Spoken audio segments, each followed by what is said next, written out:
tästä jälleen voisi yrittää jakaa Pentimenttiä.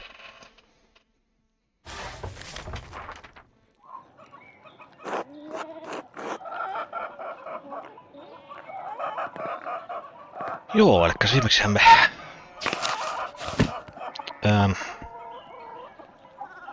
pääsimme todistamaan murhaa.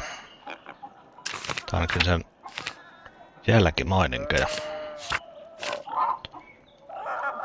Meillä olisi muutama epäilty.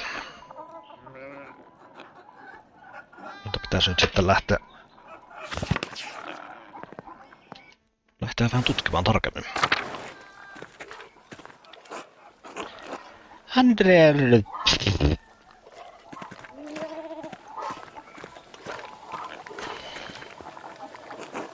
Hello, Andreas. Morning. I hope today is treating you well. Well enough, though. There is too much to do and not enough hours to do it all. The storm made such a mess of the town, and there's the leaks in the roof at home, and there's all the wool, Lord.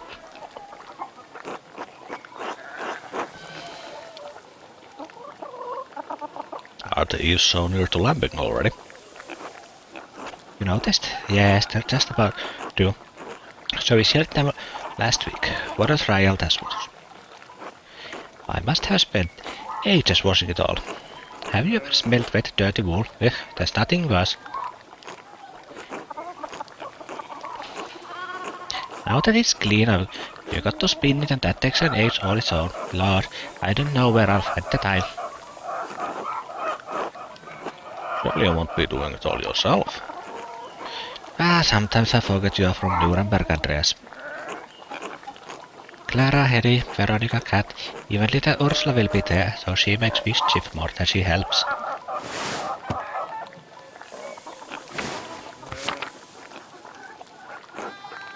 At least the work goes quickly with those. With the women working together, lively conversation helps pass the time. Sometimes we even get visitors.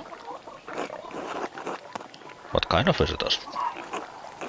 Sometimes the men in town will come by to say hello. Peter, Jörg, perhaps even Otto.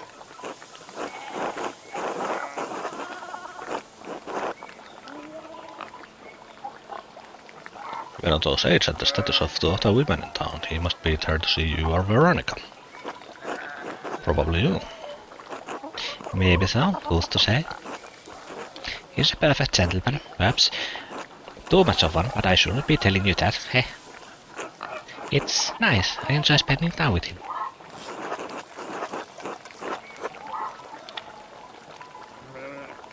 I didn't realize men were invited. Might I visit? You're welcome to come. I'm sure the others would be glad of your company too. Johann Bauer will be there to keep an eye on us. As long as you stay outside, I can't see what harm your visit would cause. I'll consider it. Come on, everyone will be glad to see you mingling with regular folk. Hedy especially, she worries you think too highly of yourself. We meet at Johann Bauer's home. Come by in the morning or afternoon and speak to Johann. I should get back to work. It was a pleasure running into you, Andreas. Be well, though.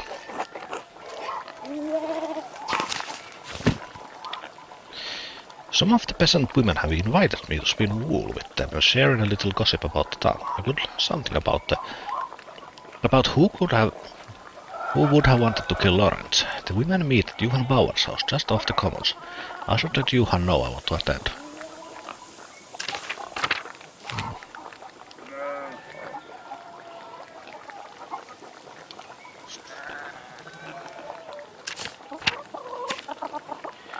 Catherine Kat Bauer, the wife of Franz Bauer, mother of Martin. Kat suffers under her husband's oppressive presence, but is well liked by the other townsfolk.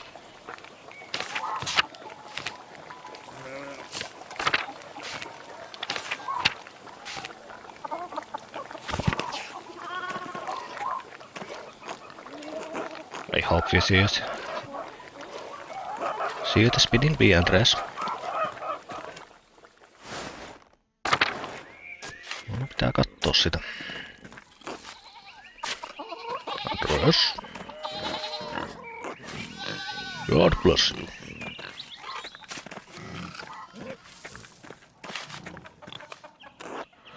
Hey Andreas, you say hello to girls today?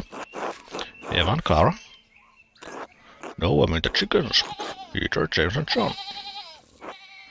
They like it when you stroke their back or give them a good scratch under the breast. You named your chickens after the apostles? Isn't that blasphemy? I guess when you put it plain like that. But I hear about the apostles every Sunday in Mass. They witnessed greatest moments of glory and witnessed Jesus' greatest moments of glory and his darkest trials.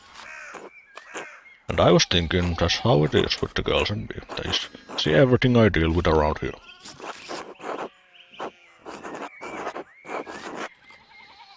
What of advice? Don't mention that to anyone else, especially the father. It's fine, I get it. I'll just call them the girls from now on. I don't recall your family eating eggs. What do you do with all of them? Oh, we sell them to the Bowers. Clara says we need extra money for taxes. Anyway, I should get back to it. Until later, Andreas. Until then. No, nyt oli vaan syyllinen olla.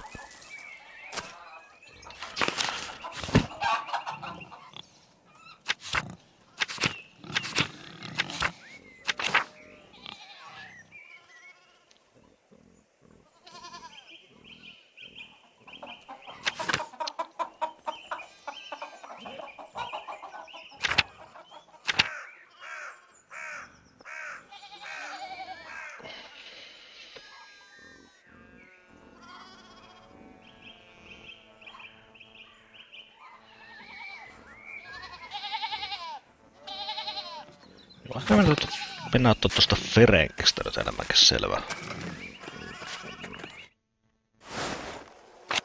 Se taitaa olla mun ykkösepäilty tällä hetkellä. Johan's family gives beehives for the honey and wax. Hey Andreas. How's it going, Hans? Keep me busy in the fields. I guess. Do you like it? What? Farming. I never really thought about it. Dad said it has to get done whether I like it or not. What do you think about them? Uncle Frank said Brigitte might come help with the laundry today.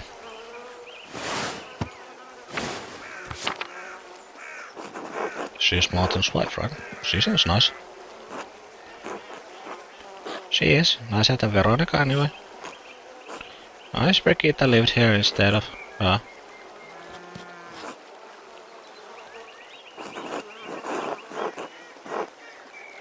Well, you have a good time thinking about your cousin's wife. What? Until later, Hans. Bye.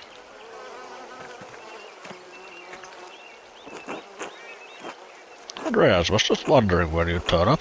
The gaggle said you'd come to watch them spin. Ai, nyt on vaikutus toinkin tänne. Between you and me, Hetty's not about to let you go once she's got you in her claws. So I hope you got a few hours to hunker down and get comfortable. I don't have the time just now. Maybe another day. I'm not about to twist your arm, young Master Mala. But you be sure to come round before Sunday. Mikäs päivä meillä nyt on tällä hetkellä?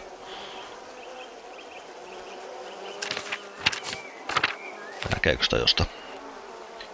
Brigitta Bauerin, daughter of Agnes Steinauerin, daughter of Lucky Steinauer, wife of Martin Bauer, mother of Wolf. She lives with her husband on their farm, close friends with Veronica Bauer.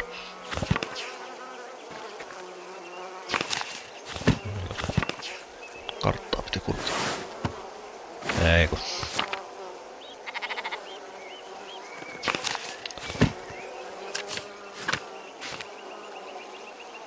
Tässäkään näytä kyllä päivää. Johannes Hans Bauer, son of Johan and Eddie Bauer, brother of Veronica. Hans is a quiet boy and is reasonably well liked. He's not known for being particularly bright. No sen käsityksen vähän sain. Juttelin sen kanssa.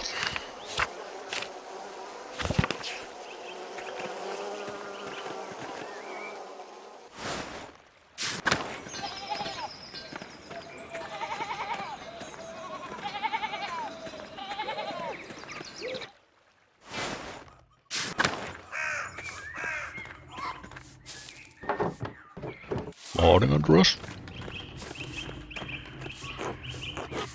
God be with you, Andreas.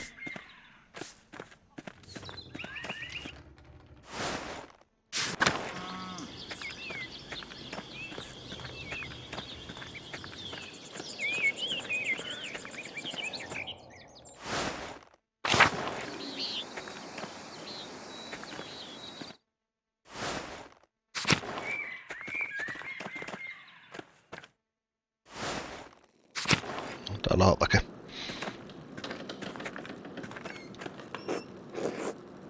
God bless you, Master Mala. God bless you, Master Mala. Master Mala? Ja siis miesestä. Do you think Brother Pierre really murdered the Baron? No, of course not. Oh, then why did Father Abbot have him put in the cellar?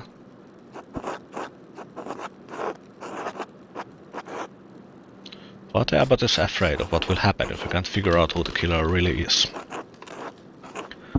Do you think the devil could appear here in Kiersa?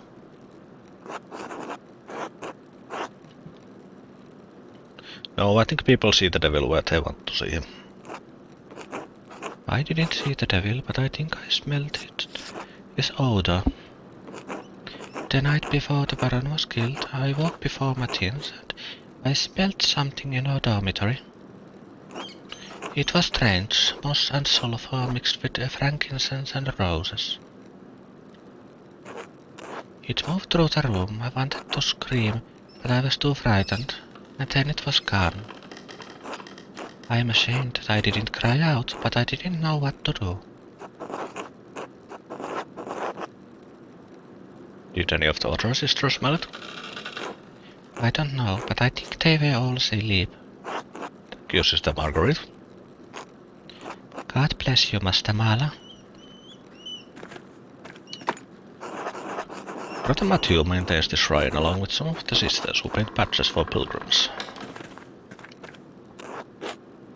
God bless you. God bless you, Master Mala. Sister Matilda, how are you doing? Mother Cecilia doesn't like us talking to men unless it's necessary to perform our work. Ah, forgive me. Sorry to bother you. Thank you, Master Mala.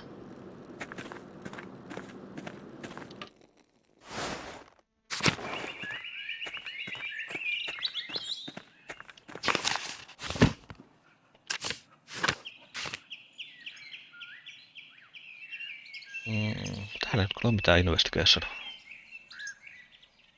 Tää on tosta lätkää missään näistä huoneista.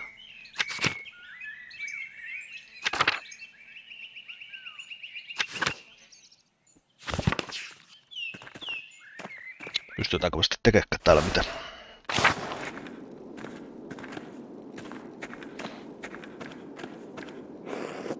God bless you, Andreas.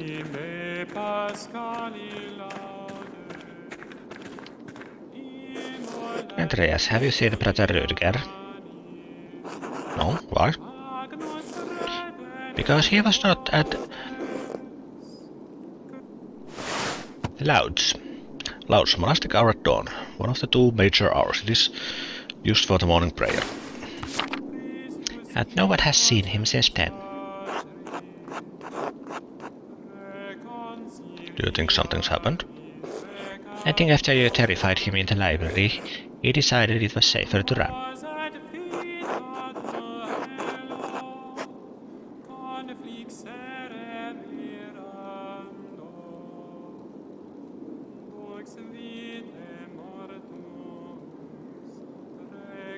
Tämä on tehnyt.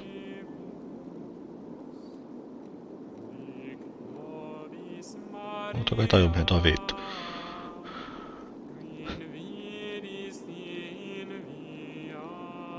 I'm sorry, I didn't mean to cause him this much distress.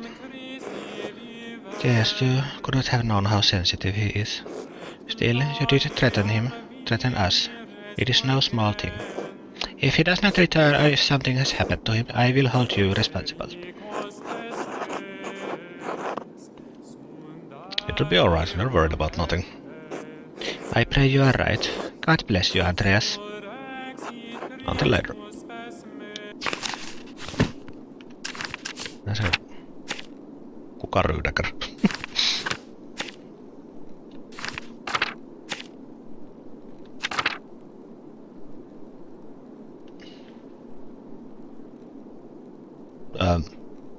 Niin siis tuollahan se... Mietin, että se on... Tämähän just on ryydäkär. Pukasko tarvii jotenkin?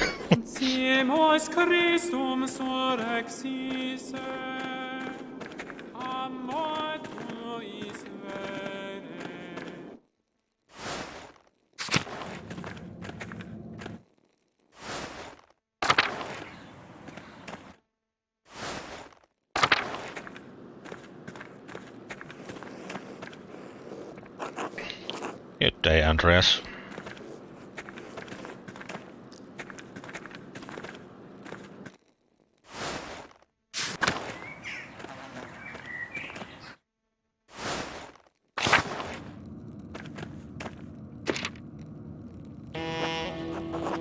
Someone was in a hurry to get rid of this parchment. Smells recent, probably wasn't burned more than a day ago.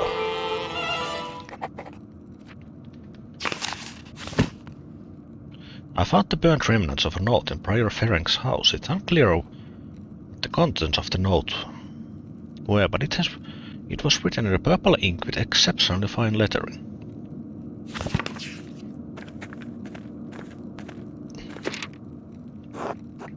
What is this? A Volvel? I've seen this before, in astronomy and medical tracts. What's this one for? Two wheels. The top wheel has Greek letters and holes cut out to reveal Latin letters or something underneath. And the outer edge of the lower wheel is divided into 4 sections, each bearing an elemental symbol. The lines connecting the holes form constellations: Cassiopeia, the Great Wagon, Libra and Aries.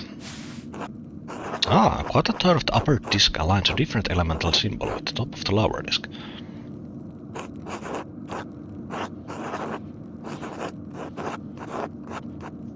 Given the number of letters and the size of the disks, there's enough space for a total of 4 versions of the Latin alphabet.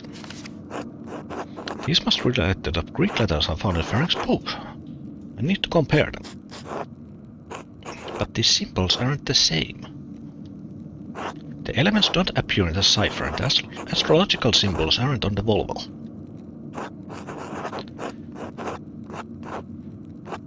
Wait, of course, every astrological sign corresponds to one of the 4 elements. Libra and Gemini are air, Scorpio is water, and so on. That's it. When the cipher indicates an astrological sign, I just need to correspond it to the appropriate element of the wheel. Simple. No, tosi yksinkertaista.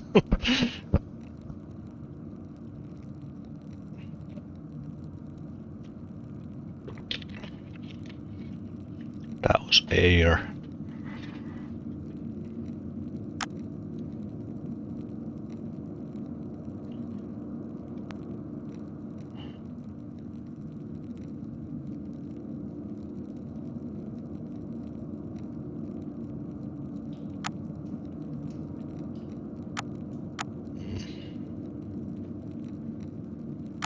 No.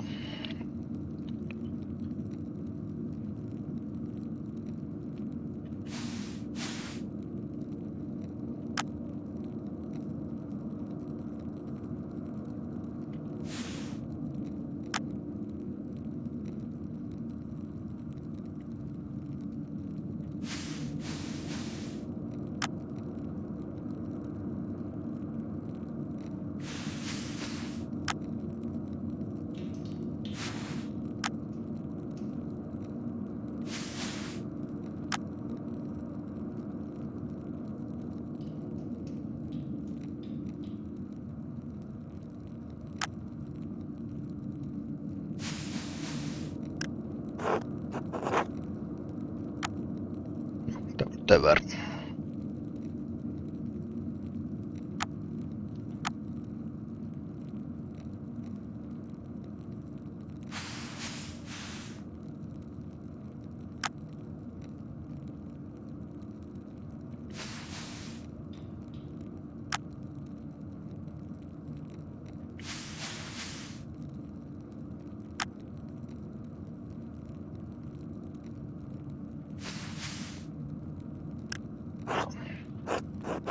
Hi, Gerhard.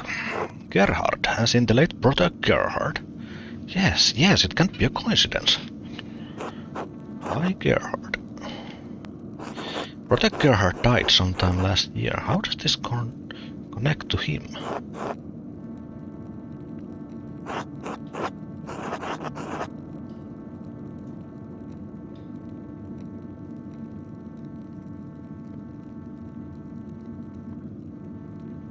Is it an anagram using Gerhard's name?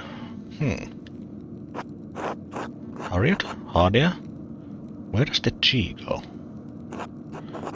God, I'm sure Ada could know.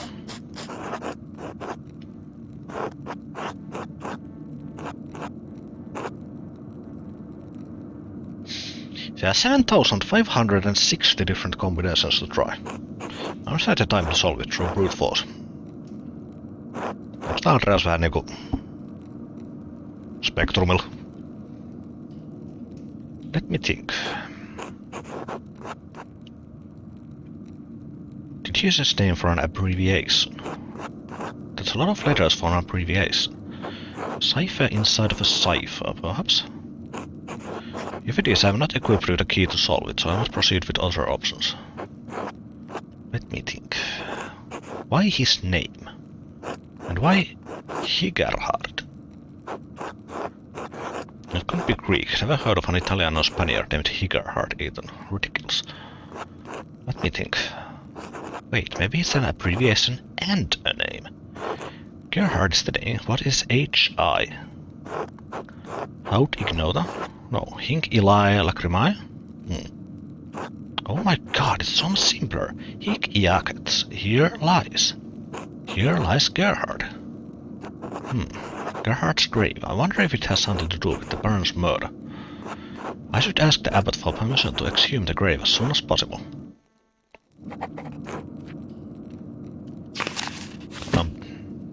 No se vähän eskaloitu kyllä. Mutta on vielä tämä kaava sen haudan ylös. In Frank's house I discovered the well he was holding when he deciphered the manuscript. I can use this to figure out the cipher he left. I figured out Frank's cipher. It says Higerhard. Latin for here lies Gerhard. I should check Brother Gerhard's grave in the cemetery.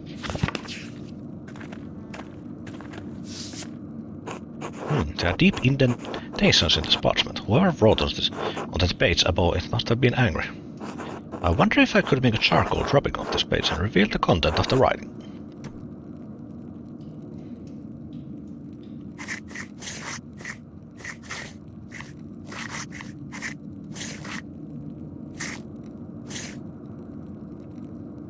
Vähän liukas tää kursori.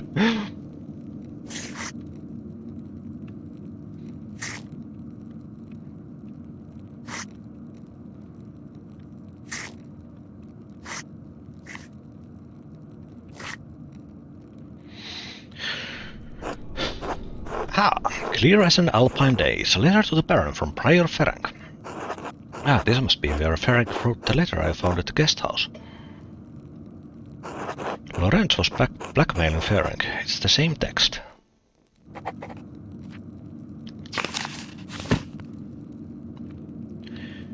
There was a piece of paper on Ferenc's desk that had the imprint of a letter on it. I rubbed charcoal on the paper to reveal the text, which was a letter from Ferenc to the Baron. It appears Ferenc said he would not perform a ritual for the Baron, even if the Baron threatened to turn him into Inquisitors in Innsbruck.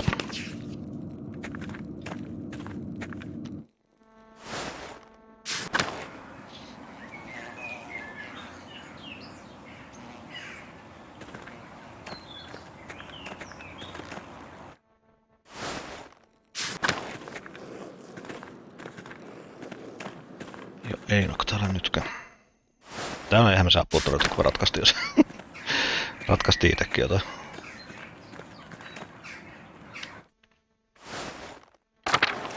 Toi koodi. Ei ehkä. Protector Hut's grave was disturbed recently. Frank must have buried something here. I need to dig up this grave. I want to know what he was up to.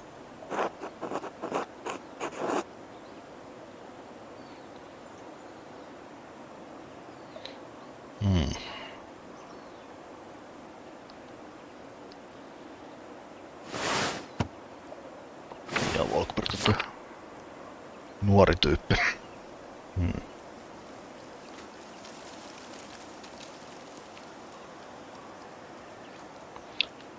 I should get Father Gerner's permission first. Protector Hut's grave looks like it has been disturbed recently. I should ask Father Gerner for permission to dig the grave up. I suppose I could ask Brother Volkberg too.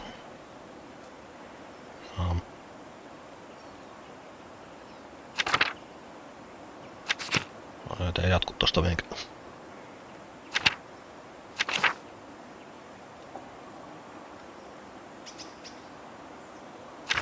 Ei kun jo tosta. Ollenkaan pitäisi kun. Dig it up without the Abbot's permission, but he might get in trouble. Maybe I could even tempt Otto Zimmerman into helping me.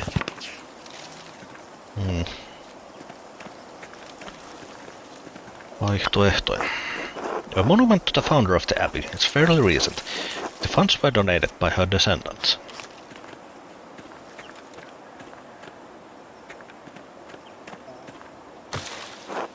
The apple trees have only started to bloom. It will be months before they bear fruit.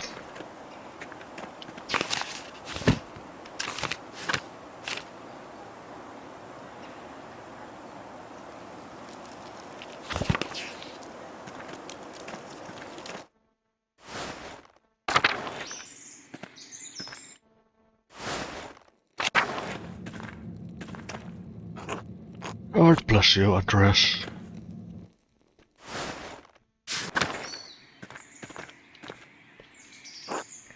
Andreas, I'm sorry about what is happening to Brother Piero. I do not know him well, but I find it hard to believe he could have killed the Baron.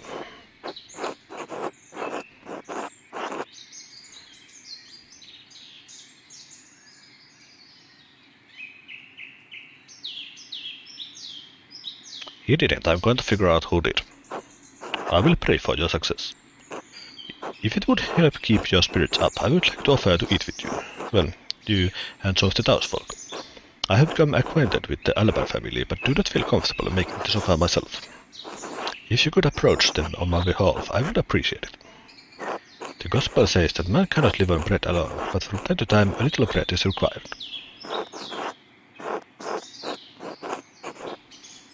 I need to continue looking at the Baron's murder. Perhaps later. Of course, I understand. God give you health. Until later.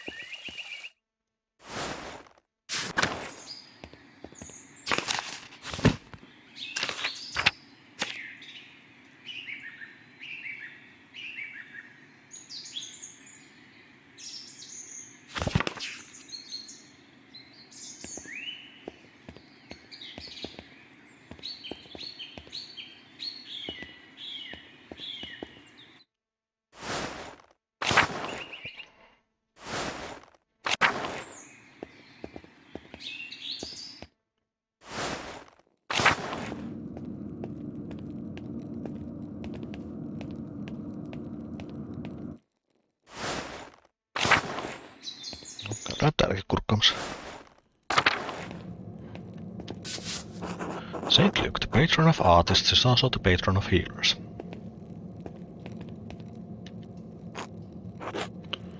God bless you, Andreas. Most of these medicines were made by Agnes Steider with some help from Sister Gertrude.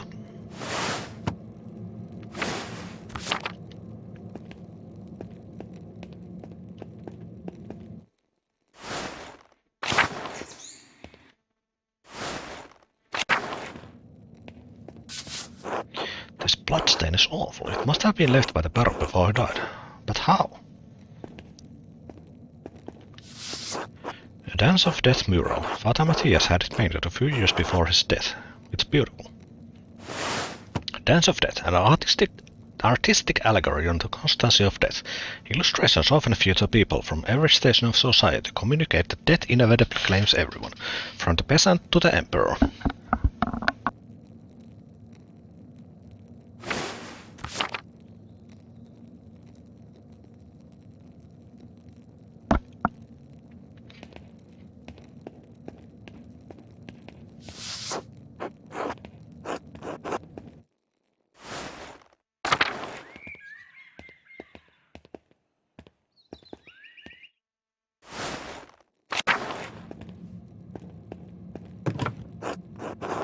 The brothers eat their meals. This is where the lector reads to them.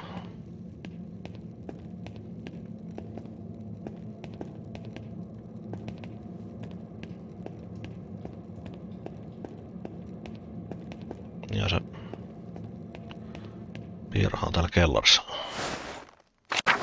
Onko mahdollisesti käydä moikkaamassa sitä? Hello. Oh, sorry, Andreas, I can't let you down to it. Father Garner doesn't want anyone talking to Brother Piero before the Archdeacon arrives.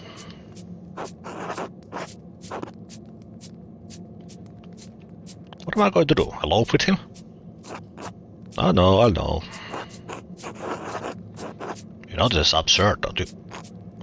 What do you want me to do, Andreas? I can't go against the Abbot's order.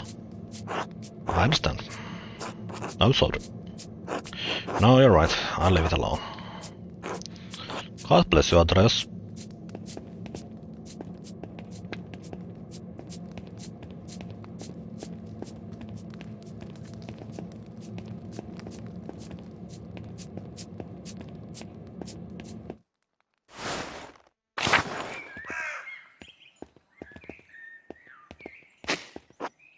I wonder what recipes the brothers have for peace. Tää hyvää varmasti. These cucumbers are growing quickly. I'm sure whatever isn't eaten will be pickled.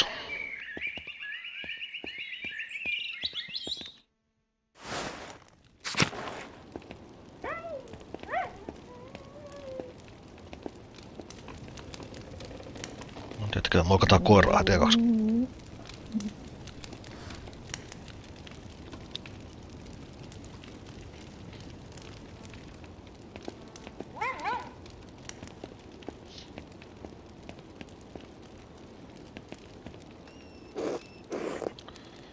Andreas, what an awful time. A Baron murdered at Kershaw. These are dark days indeed. Brother Piero, I admit I would have never thought him the type. What could have possessed him?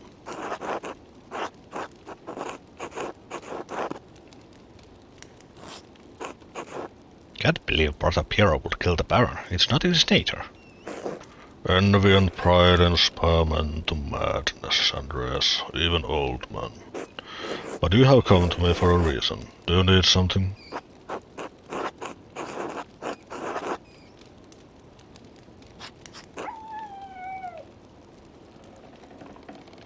Not now, thank you.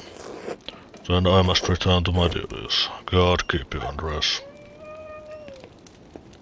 No nyt Ferek, älä kuuntele mitä me puhutaan. Andreas, I trust you are abiding by my command to leave Piero and the rest of the monastics in peace.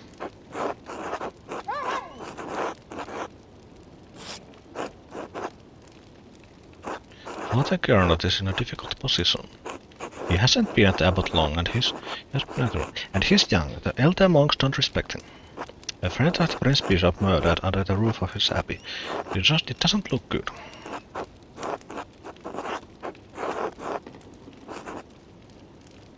If I represent a threat to the abbot's authority, he could expel me from the abbey, master book or not. And I may never discover who really killed Florence, and Piero will die for it. I should be careful not to alienate Colonel before the Archdeacon arrives. Maybe. Have we made any progress in finding the Baron's true murderer? I am satisfied I have the Baron's level in hand. And if I am not mistaken, the truth is not the Archdeacon. The truth is for the Archdeacon to uncover. Not a journeyman artist who is not even a part of this community. There is more at stake here than you understand, Andreas.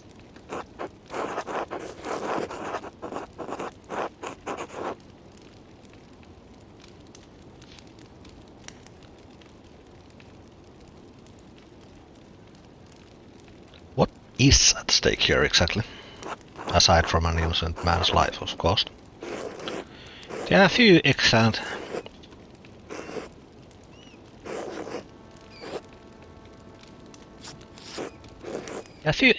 double monasteries with working scriptoriums any longer. They are costly to operate and the church does not approve of them.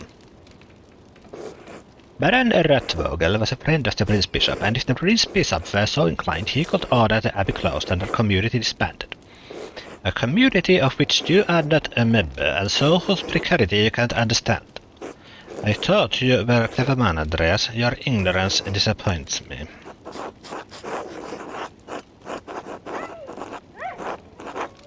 I don't wish to disappoint you, Father Gerns, but neither do I wish for an innocent man to die based on circumstance alone. Which is why I have come to you with a request. And?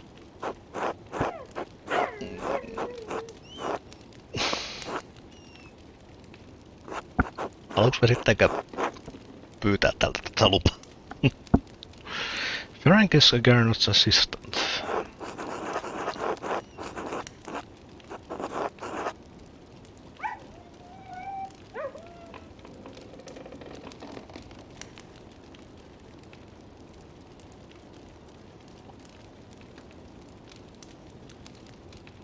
Suggesting Ferenc might have killed Lawrence might anger the abbot if the two are close. I could keep Ferenc's name out of it entirely, but then my reasoning would sound rather vague. Ja mun on vaihtoehtoa perääntyä.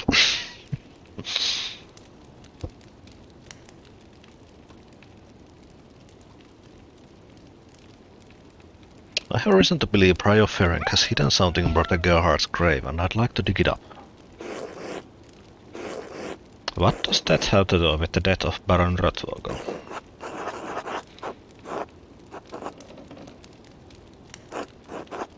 I'm not certain of the connection yet, but I have a hunch. Do you take me for a fool? I will not let you exhume Brother Gerhard's body on a hutch.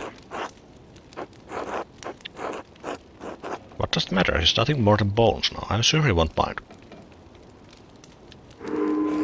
He was a brother of this abbey, and he should be left in peace. Just as I would like to be. Leave now and do not pester me about this again. Very well. Father Gernot did not give me permission to dig up Brother Gerhard's grave. I may need to convince Brother Volkbert to help me to dig up the grave, or maybe Otto Zimmermann would be willing to help.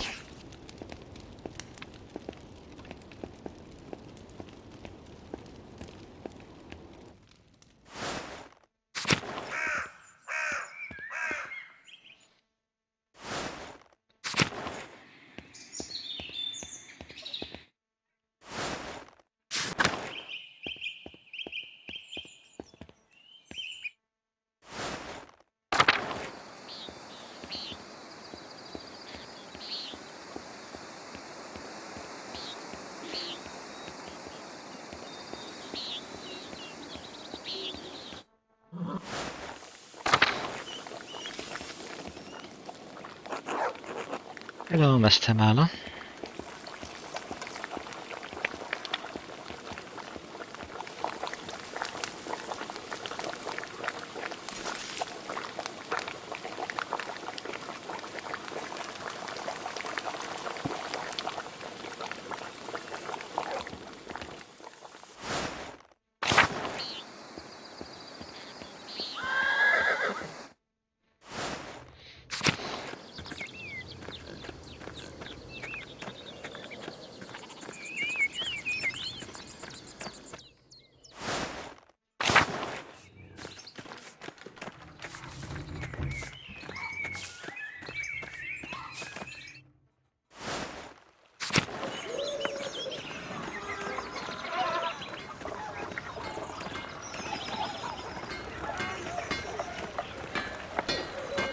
Hello, Andres.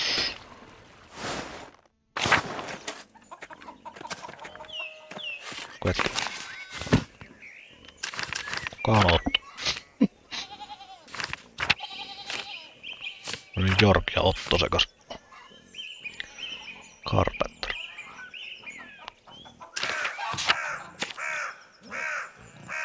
Zimmerman.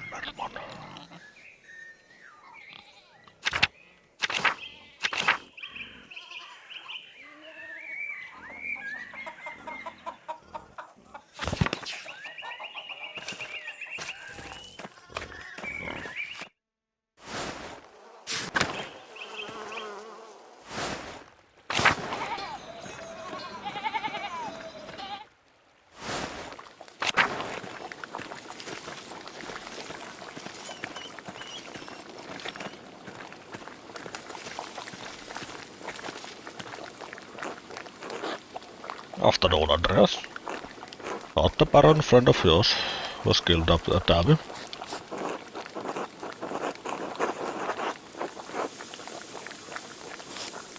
I meant the brother Piero has been blamed for the crime.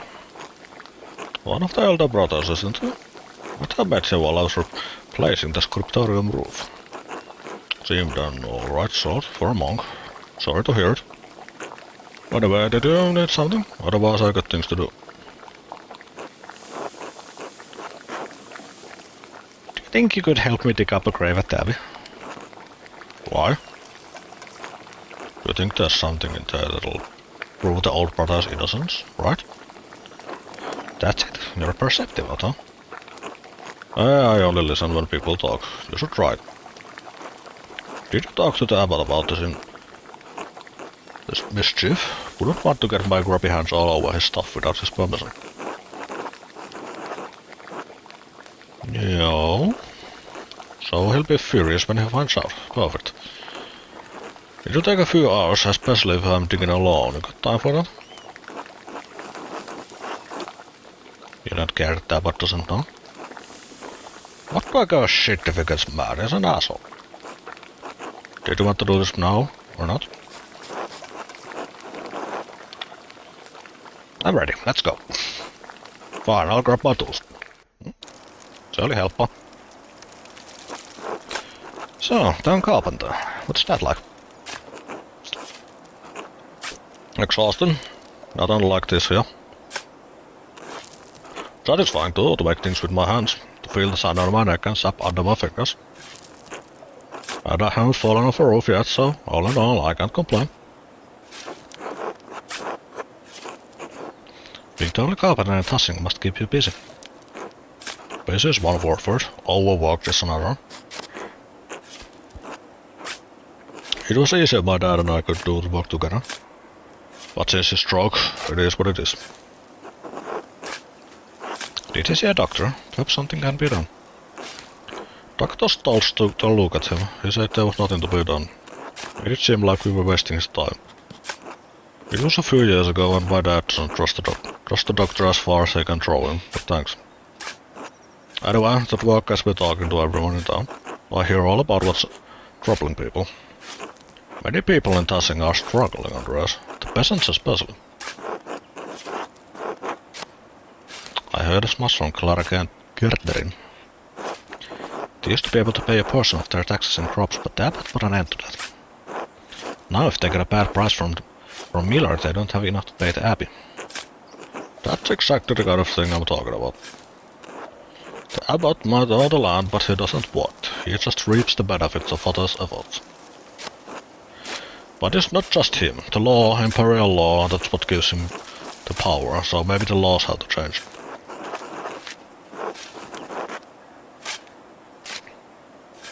I had no idea it was so bad. My family are all artists. You're from Nuremberg, right? Well away from the peasants' problems. I'd be surprised if you did know. Good thing you came to Tassing. You can get a real education in how the world works. Anyway, I should get back to digging. It's going to take a while. This is all on my own.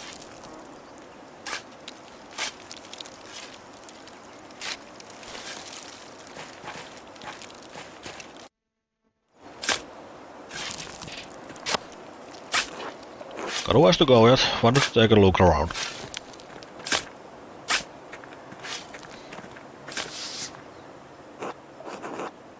Oh, Father Matthias is here. With a wooden headstone, things must be worse for the abbey than I thought. The abbey must be having money troubles. That would explain why the abbots ring in the peasants' shrine. The rest of the abbots are in the crypt or under the church. I took a look at them while inspecting the foundations with Andrews. Yours was built on top of an old Roman fort, not cheap to maintain by any means.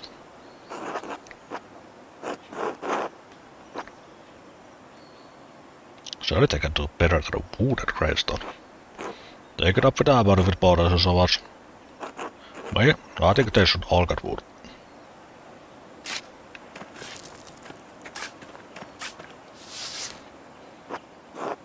Sister Maria, the librarian. Probably before your time. I was a boy when she passed. My father spoke well of her though. She reminded him of his old grandmother, a sweet woman who loved the Lord. I expect Abbott will have her dug up soon. Pardon? The brothers and sisters are buried here until their bodies decompose, then they're dug up and moved to the Abbey's crypt. The coolest tradition, I've always thought. What's dead should remain buried. But then they don't have so much. They don't have much space here, and many of the monks aren't long for that themselves, so...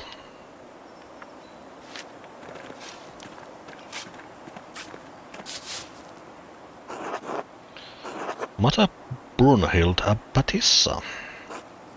I thought it was in that one. Given the age, I'd guess she's long been moved to the Abbey crypt by now. You worried Father Gernot might try to punish us for this?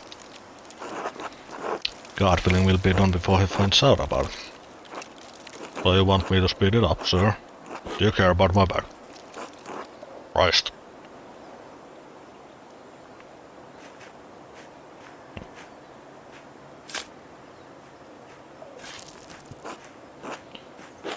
Short angry man coming this way.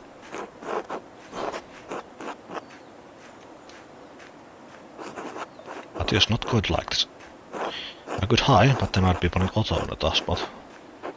He's not going to be happy with me if he has to deal with Matthew on his own.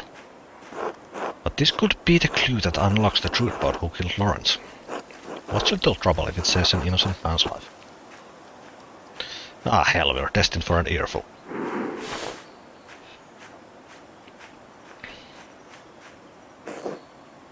Is Oliver here? Why would it not be? Why have you caused the carpenter into digging up the late brother Gerhard? Someone has disturbed this grave, and I suspect it's connected with the Baron's murder. That is curious, if you are telling the truth. Even so, brother Gerhard's grave is not your concern. You are not a member of this community, Andreas. The Abbot gave his permission. The rest is not your business. As the Circator, it is my duty to prevent from mischief such as this. Circator, monk responsible for making rounds in the abbey to make certain everyone is where they are supposed to be, doing what they are supposed to do. Kukaan lukee ruumiin ilmeisesti.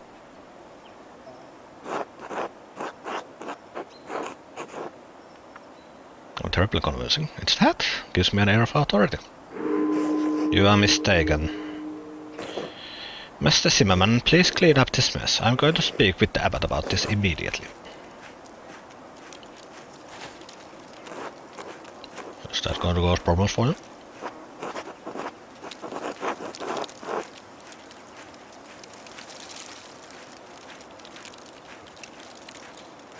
I'll talk it over with the abbot, knock things out. Just sweet talk your way out of it. Well, the sun won't wait, so I better get back to digging.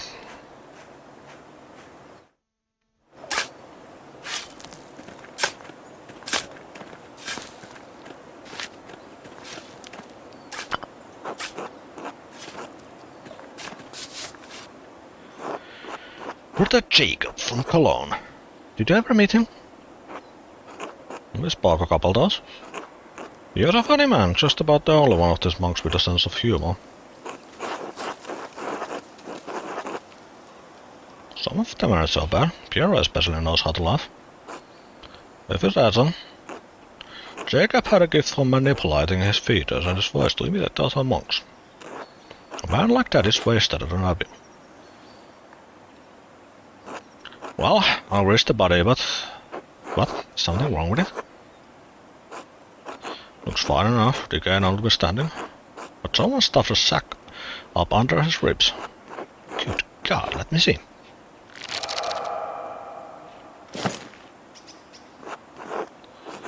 What a strange collection of objects.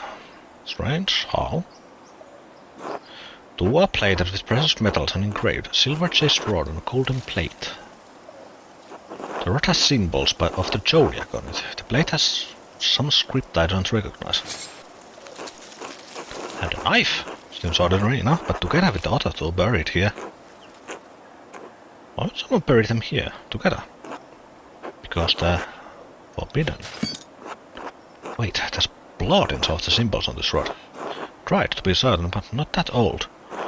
Ferenc tried cleaning this, but wasn't able to remove all of the blood. Could this be what was used to kill Lawrence? Who buried this here anyway? We can't say, but it may be connected to the Baron's murder. What? None of this makes any sense. What's going on here, Andreas? That's what I need to figure out, Otto. Thank you for your help.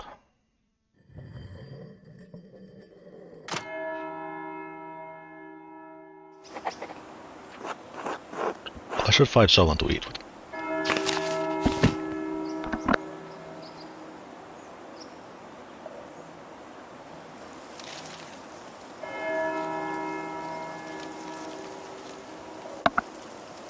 I discovered a silver rod with occult symbols on it and traces of dried blood in the engravings.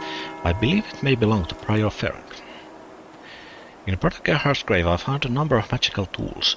It appears Prior Ferenc hid them here out of fear that they might be discovered. The note he wrote must have been a message for a fellow magician to dig them up at a later date.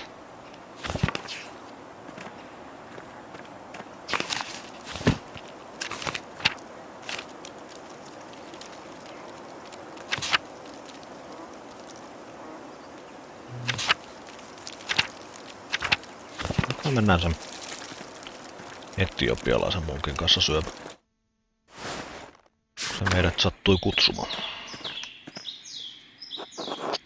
God bless you, Andreas. You have time to eat with me and some of the townspeople. Of course, I'll talk to Greta and see who she wants to come along. Where should we meet you? At the Shrine to St. Boris. I'll see you there. Until then.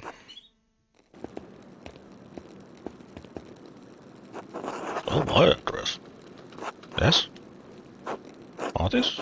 All of the mothers from Tassing are their children? Well, no, I don't think it's all of them. Helena Pfeiffer.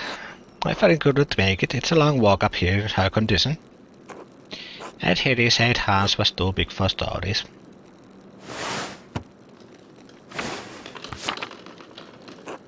Stories?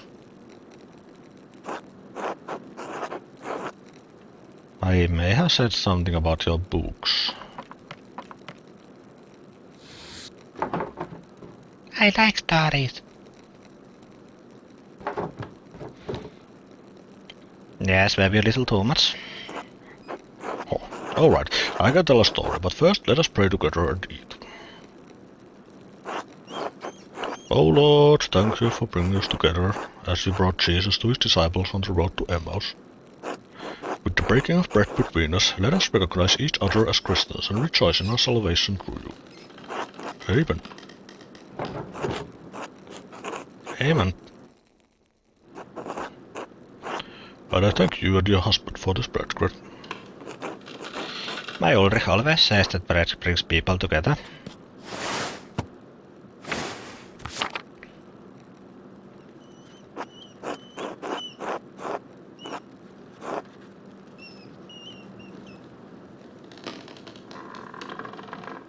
I missed this when I was in Florence.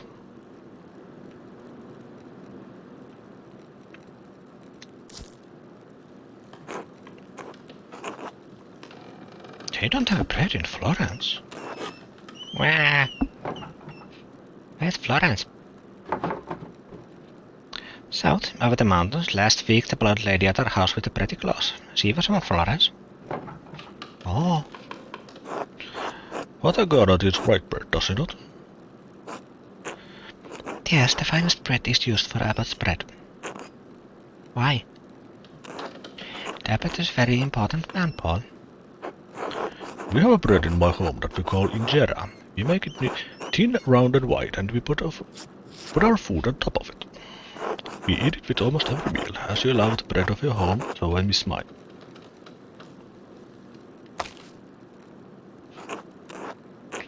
Oh, what's the recipe? Maybe we can make it. Thank you, but no, we use a fine grain that does not grow here, called teff.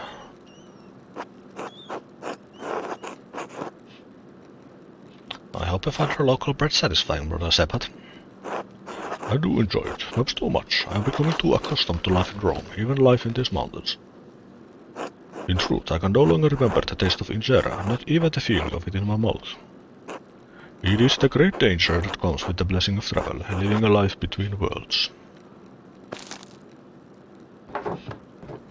I don't want to talk about bread anymore, it's so boring.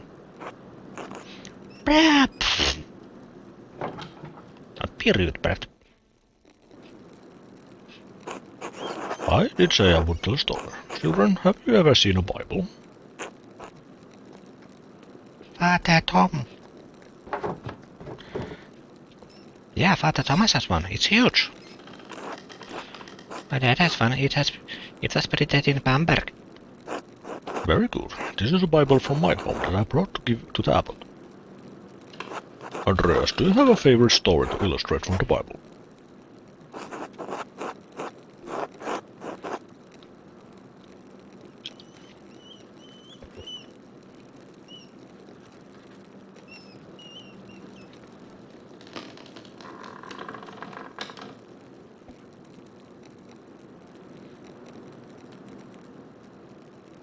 Adam and Eve at the tree of knowledge of good and evil.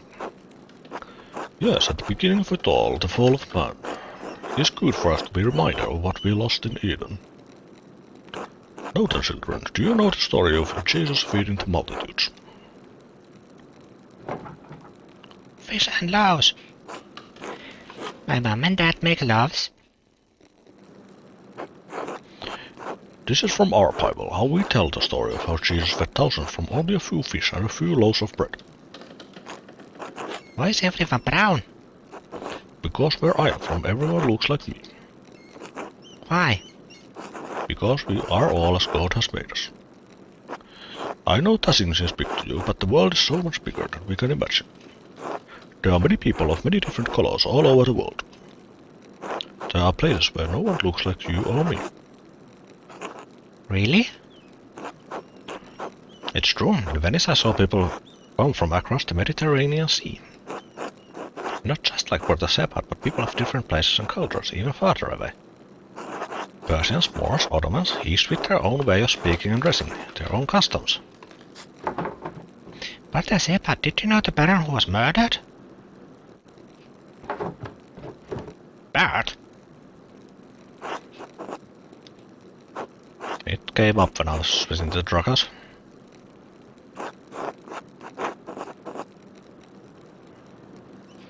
I think he's old enough to understand that. I don't think I'm old enough to understand it myself. I did not know him, but do you know the story of Lazarus? No. He was a friend of Jesus. He became sick when he died. And he died. That...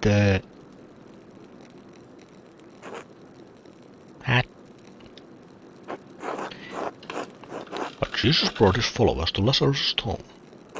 He prayed to God, and when they opened the tomb, Lazarus emerged, returned from the dead. Jesus can bring people back from the dead? He can, but one day Jesus will bring us all back from the dead.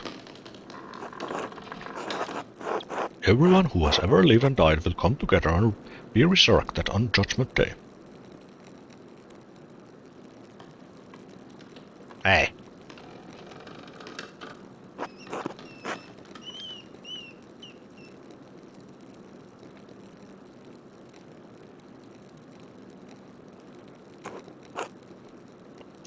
Romance?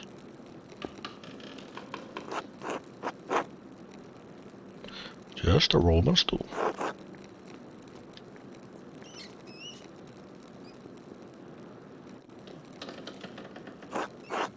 Why did you ask about the roads?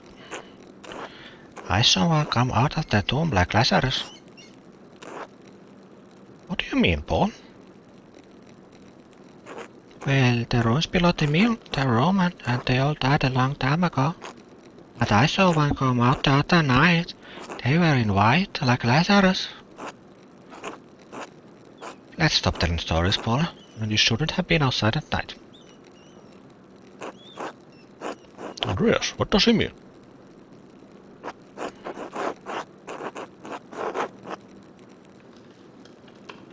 It must have been something else. That's the only rational explanation.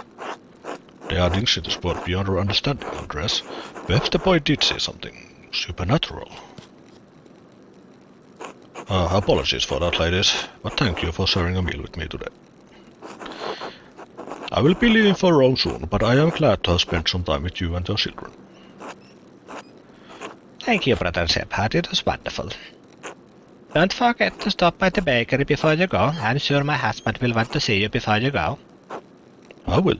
God grant you all health.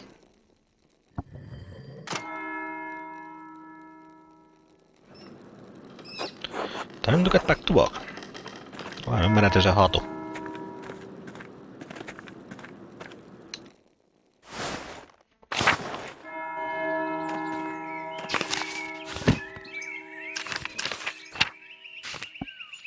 Ulrich Alban, our baker, husband to Greta, father to Anna, known for his piety.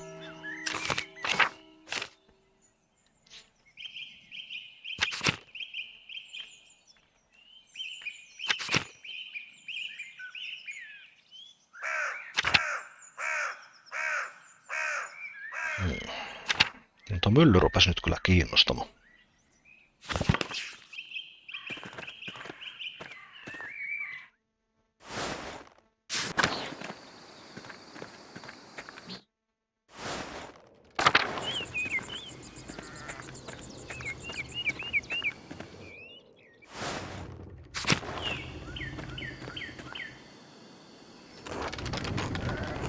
Afternoon. You're the gardener's birder, haven't you? How could you tell? You're as filthy as a farmer, but you don't smell like sheep. Quite unlike the gardeners.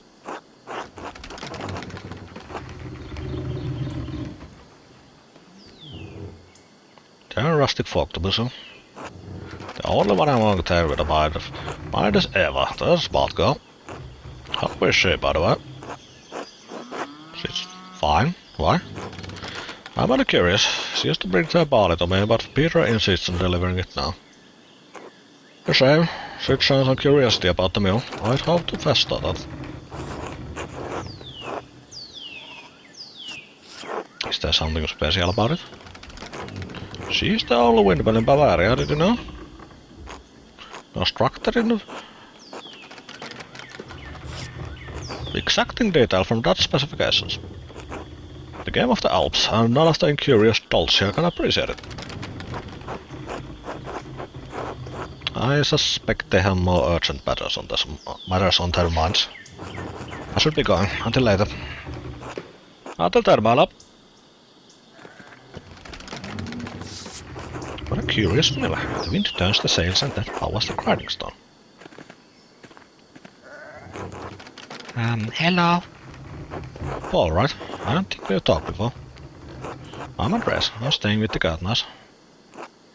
Oh, but you're not a farmer. Why are you living with the farmers? They're writing a board with them while I walked in the abbey scriptorium. You're a monk? I'm an artist. Oh, like you do drawings? Drawing, painting, calligraphy. If it goes in a book, I can put it there. Oh, is that how do you get money? What? The abbey pays me, of course. Art is a job, just like being a miller is a job, but it's also a calling. I did it. My dad says drawing stupid, it's not worth anything. Do you like to draw, Paul? Yes. More than anything, but I have to do it where Dad can't see. He gets mad. I'm sorry to hear that. But if it means a lot to you, maybe he doesn't need to know. Can I tell you a secret? Sure. Sometimes I draw on the ruins in the meadow where Dad can't see. The Romans would have been honored. They allowed defacing monuments. I don't know what that means. Don't worry about it. What do you draw? Cats? Mom, I don't know. Stuff? I probably shouldn't be talking to you. Dad won't like it. You're probably right. I'll go. Until later, Paul. But hey, keep drawing, alright? I will. Bye.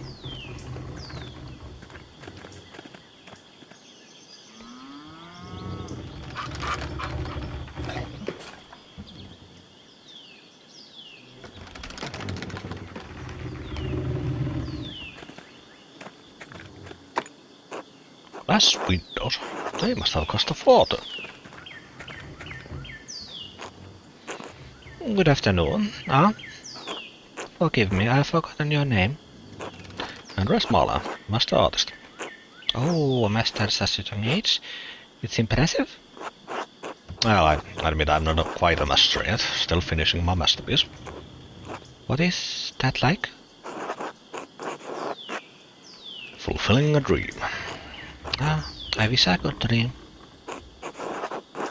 You can. You're right. Just like anyone. To do what? I have my family to care for. Leonhard, Paul, my sweet angel. The mill. Oh, I apologize. We didn't even get properly introduced. You must be Els Mullerin. Yes, that's me. I heard Clara and Eva had an artist boarding with them. That must be very exciting. They treated me very well. Perhaps Eva more than Clara? Oh, I only bet. Living on a farm among the townspeople? Isn't it very lively?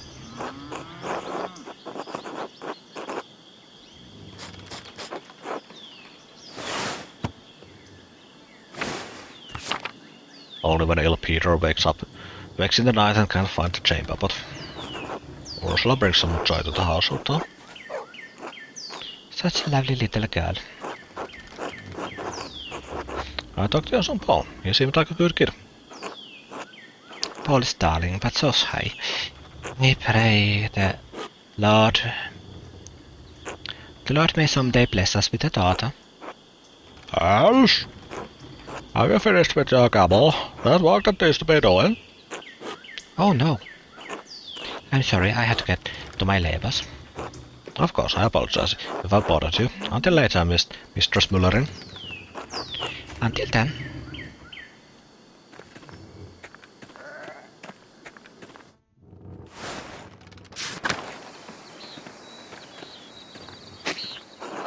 These must be Paul's drawings.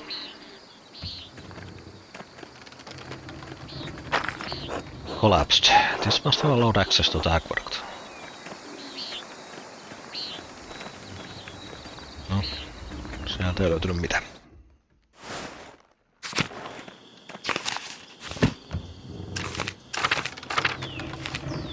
Ursula Gerterin, daughter of Peter and Clara, half-sister of Eva and Big York.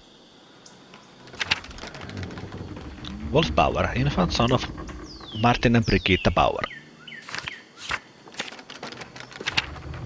Paul Müller, quiet son of the town miller, Leonhard and Els.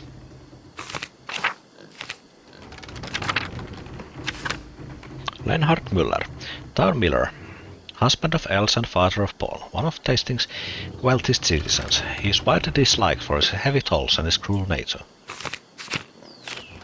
Anna Albanin, daughter of Ulrich and Gret. Els Millerin, the wife of Leonard Müller and mother of Paul. Elsa largely keeps to herself in the Müller home, but many peasants and townsfolk consider her to be one of the kindest people in town. Kartta ja kurkata.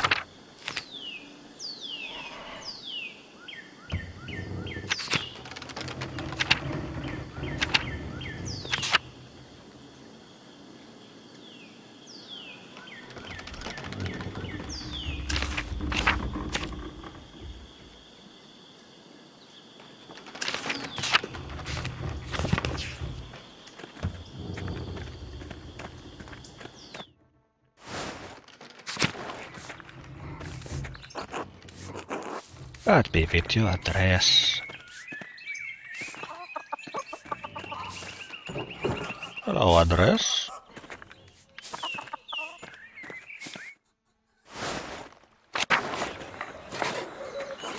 Hei, Andres. Ai, tänne pitää tulla.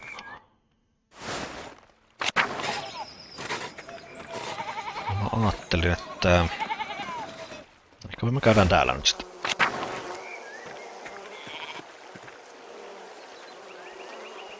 Juhanin luo. Andreas, was just wondering when you turn off. The gaggle said you'd come watch the spin. Between you and me, Harry is not about to let you go once she's got you in her claws. So I hope you've got a few hours to hunker down and get comfortable. I'm happy to spare a few hours. Harry'll be glad to hear it. She's got a fondness for you. Heaven knows why. No, I can't let you inside until unmarried girls being unmarried yourself. But you're welcome to watch through one of the windows. I understand.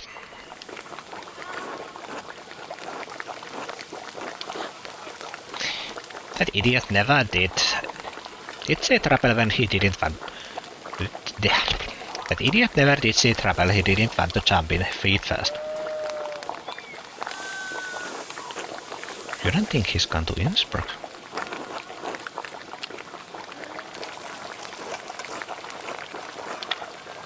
Lot of Innsbruck got to be small time to the little shit now.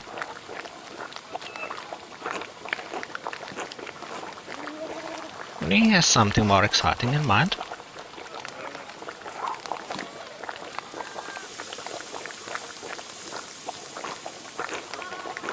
The big world, perhaps he intends to explore it, or escape. That nobleman was just murdered up at Abbey.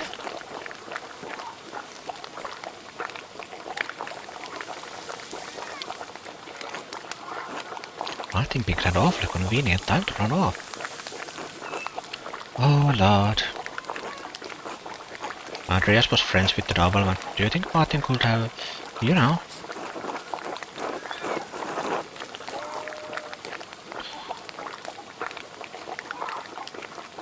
What motivation could Martin possibly have? It's not our place to say. Martin has a nice little habit. He's gotten better. Once a thief, always a thief, I say. I saw Martin running away from the Abbey the morning Lawrence was killed. God, no! Martin might be a thief, but I don't think he's a murderer. He's a coward at heart. I think it takes a brave man to commit the murder. Not a brave man, but a bold one, and Martin is not that. He's no problem, cat. What do you think? Would he have killed that man?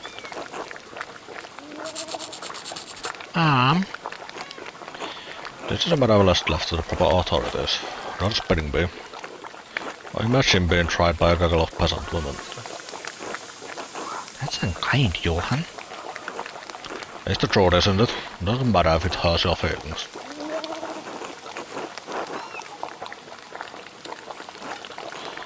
Andreas, if you're just going to stand around, how about I put you to work? If I got to gossip with the girls, you might as well spin with them, though.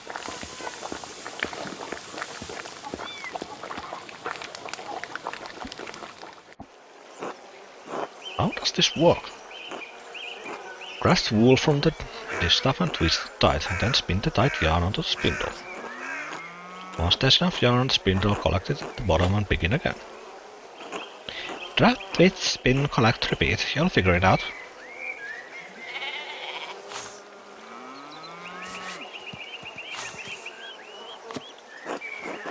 Thing.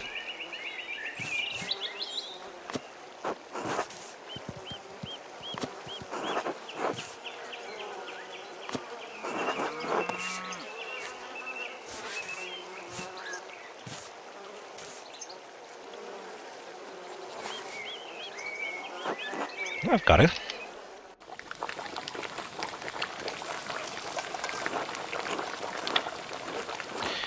You know, I saw a big York talking to that man again. The young one. Or complaining. God damn it, Johan. He knows his trouble, I told him to stay away. She's very pretty, isn't she, in a mean way? Pretty perhaps, but not all the same. He knows better. When has that ever stopped Big York from doing anything? We have plenty of pretty girls here in town. My Veronica's not half bad. Mom! Let's not give Andreas any ideas, eh?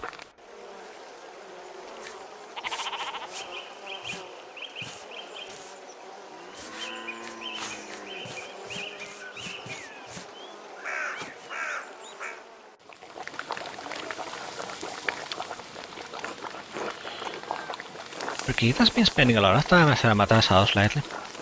Agnes is glad to have her home, and Lucky's always treated her like a daughter, but I can tell they're concerned. Are Brigitta and Martin having trouble, Veronica? That's one word for it. Brigitta does what she can, but nothing pleases Martin. He won't lift a finger for her or Wolf.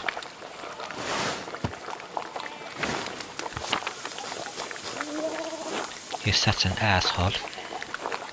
Well, that's not his business, is it? Women's work and all that. You ever seen him doing much men's work, Dad? Can't say I've ever seen him do much work at all. Perhaps Lucky can talk so sense into Martin. He's always been a devoted husband and father. Lucky's style was in the model is the model of what a man should be.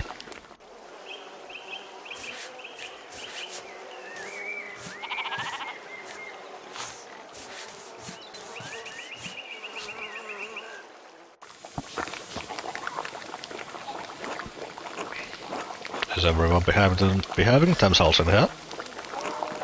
Oh, it's you. Afternoon, Otto. Come to see anyone special? Hello, Otto. It's good to see you. I heard laughing from the road and knew you all had to be up to no good in here. And look, there's Andreas.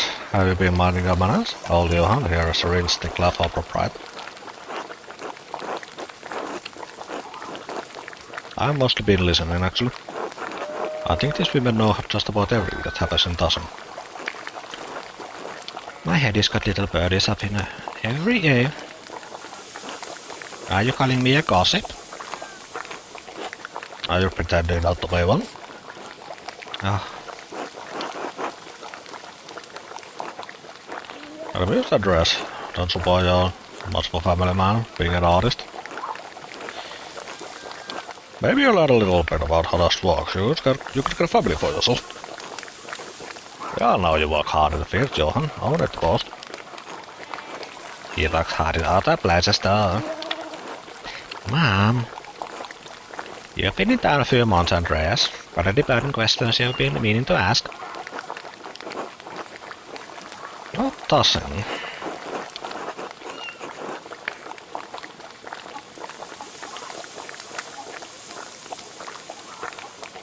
The anchor is in the church. Do you know much about her? Oh, Sister Emily.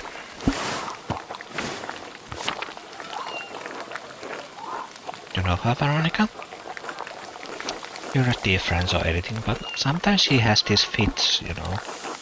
And if Father Thomas is in there and I have time, I'll wait with her until he arrives. Since when? I didn't know anything about this. Ah, and here I thought you just adored the church building. You're so funny, Veronica. Don't make it sound weird. She's nice, and someone should be there when she's in pain, that's all. Father Thomas told me she receives visions from God. She has been blessed by the Lord. I wonder if she may have arthritis, the joint swelling, and it becomes painful to move. Father Thomas suggested her body was in a great deal of physical pain, in addition to her spiritual pain. My grandmother was similarly afflicted. It was terrible for her. God rest her soul. I prefer my blessings to come in the form of Gulden. She's been in Tassin for near on a decade, hasn't he? Since I was a girl, certainly. We've grown up with her in a way. The woman in the maze, it's like something from a tale of knights and monsters. She's trapped in a box. I don't think there's anything romantic about that. I met you a little know-it-all. I didn't realize you were an expert. Come on, Andreas, surely you've got better questions than that. What gears out Abby? Clara mentioned the abbot has suddenly started raising taxes. Raising them and changing their terms, yes. When Father Matthew was abbot, he would let us pay a portion of our taxes in crops. That var lite shit på bräsavat på den ändå that this year.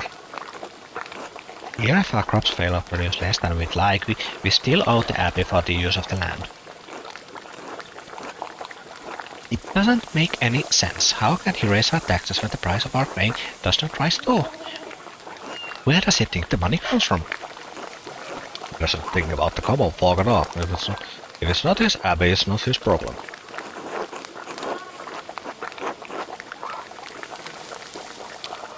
What about the miller? Doesn't he have some part to play in that? Leonhard tries a hard bargain. He won't give us a better deal just because the abbot raises our taxes.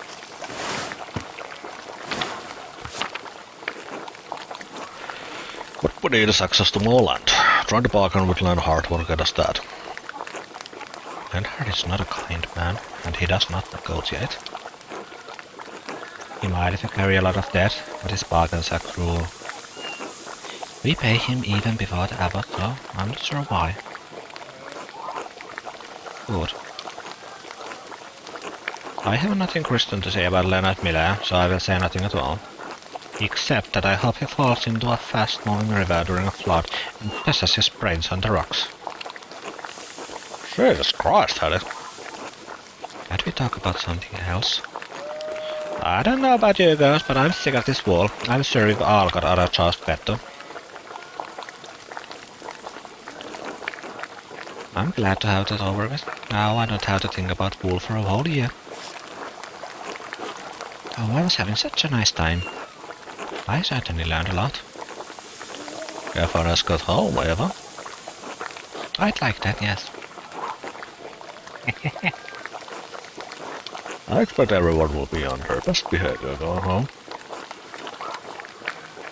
They always are. Warren, please. Andreas, will I see you home for supper? Perhaps. I'm not sure what my plans are this evening.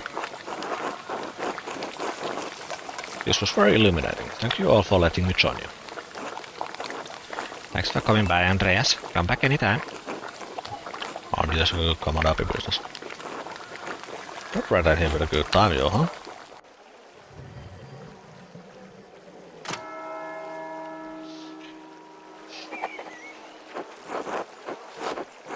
I should find someone to eat.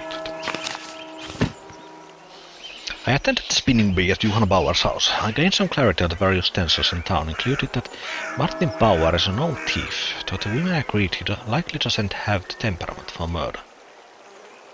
Ja ilmeisesti Martin on häipynyt.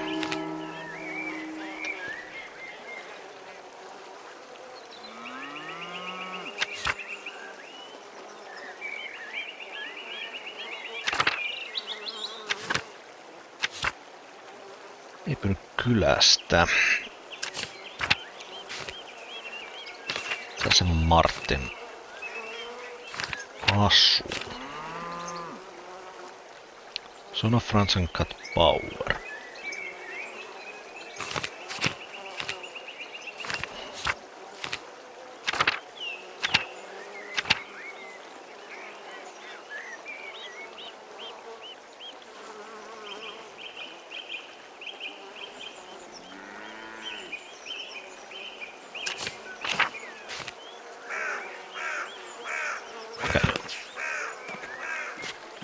Täällä. Hey Andreas, do you have supper plans? You should join us for a meal. I'd like that. Lead the way, Harry. That's what I like to hear. I'm starving. Bless us, O God, O Lord, and these your gifts, which we are about to receive from your bounty. Through Christ our Lord, Amen. Amen, amen, amen, amen.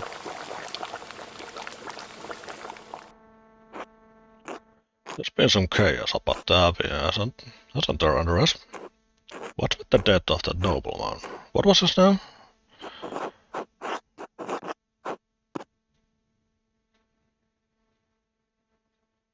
Baron Rotvogel. His death was a tragedy.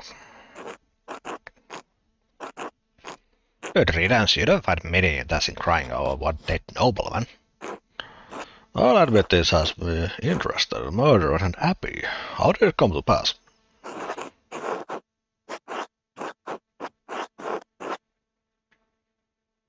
The Baron was struck in the back of the head by something large and heavy enough to fracture his skull.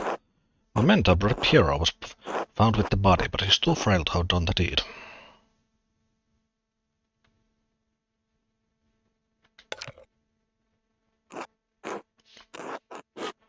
Right, grisly. What about the blood? Was it everywhere?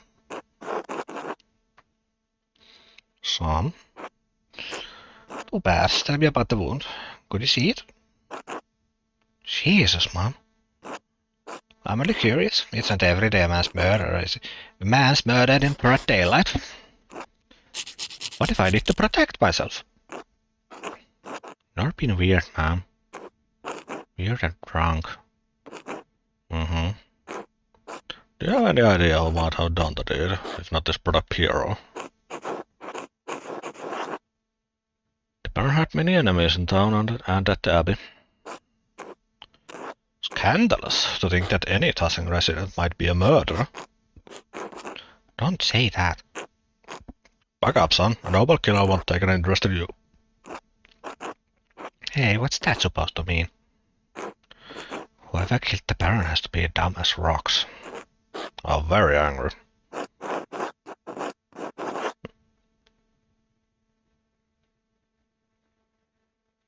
Does anyone want to mind you, huh?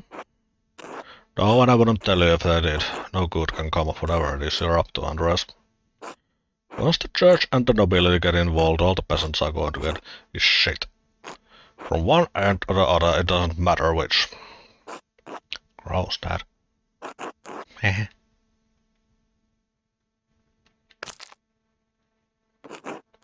Well, I'm right.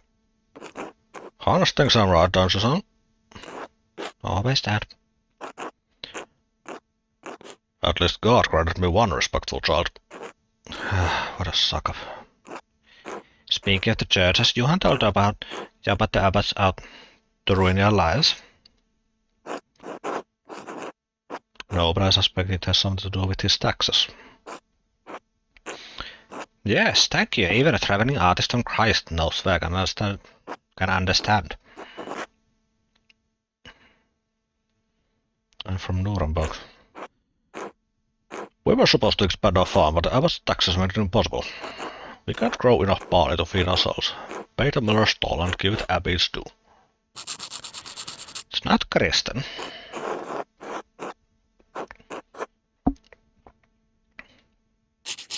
It's not right what they told us. Now that Renickembas kicked the bucket, the old witch's land will be forfeit soon. Once Attilia's gone, her land will be available for us to purchase, God willing. What if Uncle Franz gets to it first? I can't believe you. She's an old lady living all alone. You should be looking after her, not picking scraps from her corpse. Shut up, Jesus. How dare you speak to your father that way? Should I... You and my advice, stay out of it. They always get like this after more than an hour in the same room. I feel sorry for Ottilia. Lord help me, we're going to have a very serious conversation about your attitude, Veronica. Aha, you're in for it now. Eat shit, Hans. Alright, that's it. Andreas, it's been great, but I need to have a talk with my ungrateful children. See yourself out.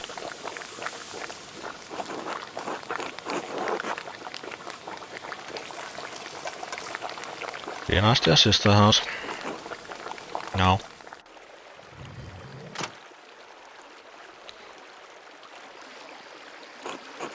I should get some sleep. No se... Martinin juttu nyt ei selvinnyt. Lähimainko. Tästä yksi punkki täällä tekee. Not Rash. Rash, tää ei oo. What was low? What's the matter? Is the Archdeacon has come early with an entire retinue in town. He's questioning everyone who knows the Baron of Piero. I've already told him the little I know. He expects to speak with you tomorrow at Nones. He requested you specifically. He's been informed of my investigation then. It's no secret you've been poking about the town and Abbey, sticking your nose in the rot. I hope your prying has borne fruit, or Piero's neck will meet the sword. I'm well aware of the stakes, thank you. If only I had a couple of more days. Whatever happens, Piero knows I'll be working hard on his behalf and he's grateful for it. Only, Andreas... What is it? It's just... You as well as I do, the Baron was not a good man. I'm not saying he deserved what he got, just... Do you think hard about what you tell the Archdeacon and who you tell him about. You understand? You don't need to worry, I found nothing that implicates you. Eh? That's not me I'm worried about. I'm sorry, I didn't mean to shout. You don't deserve that. All I'm saying is, if in your searching you heard anything about certain sister, I'd ask you to keep it to yourself. I'll do what I can to protect the sisters from censor. That's all I will ask of you. I should return to Piero. The abbot will be having a fit right about now. Be well, Andreas. I will pray for Piero's deliverance tonight. You should as well.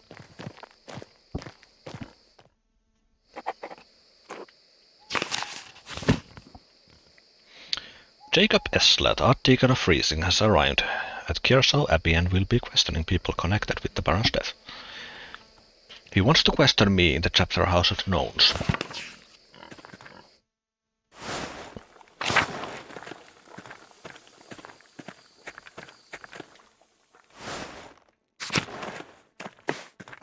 It's getting late. I should get some rest.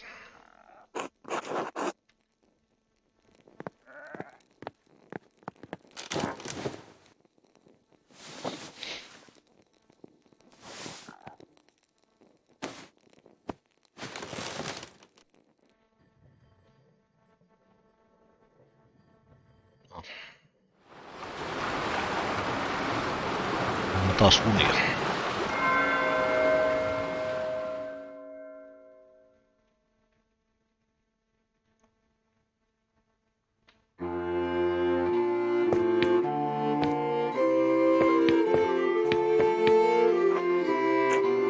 Andreas, when are you coming home? Dad, I'll be home soon. I just need to finish this commission for the Abbey. Good. But finish that masterpiece too. It's time for you to get on with your career.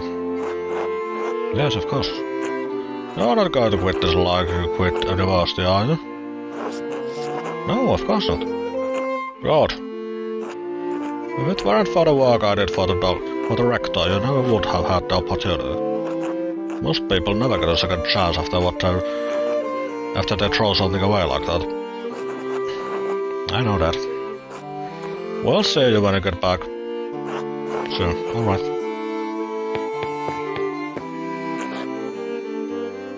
Oh, it's you. I only had a picture of you, the one my brother Daniel made. I really don't have any idea what you're like.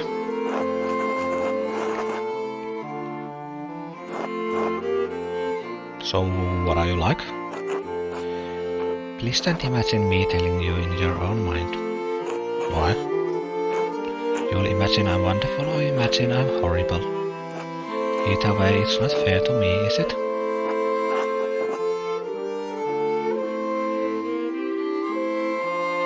The real you? To none of us. Fair. I see you soon, Andreas. Varieläimiä. I suppose that's true. Until then.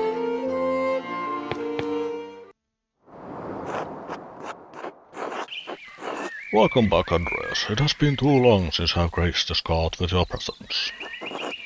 Apologies, Your Majesty. My mind has been preoccupied by a tragedy at Kearsarge Abbey. What manner of tragedy?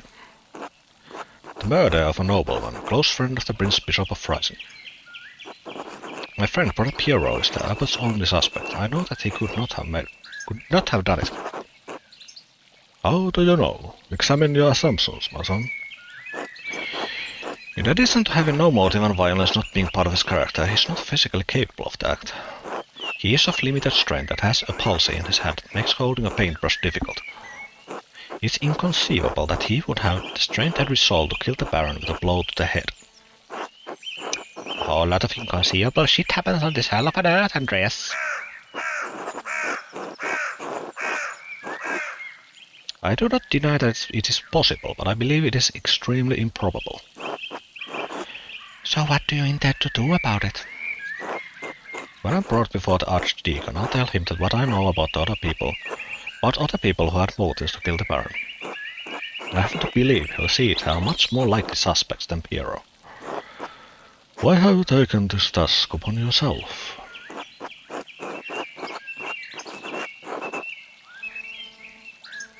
I have to save Brother Piero's life. He has no one else to help him. Your love for and devotion to him speak well of your character. A man who is humble before his elders honors also his gods. Of course you'd say that, old man. He's right, though. If Andreas doesn't help him, no one will. Exactly. I understand why the brothers and sisters cannot act against the abbot, but I must do something. Why does that shit-for-brains abbot care about the death of a useless fart like Lawrence Brotvogel, anyway?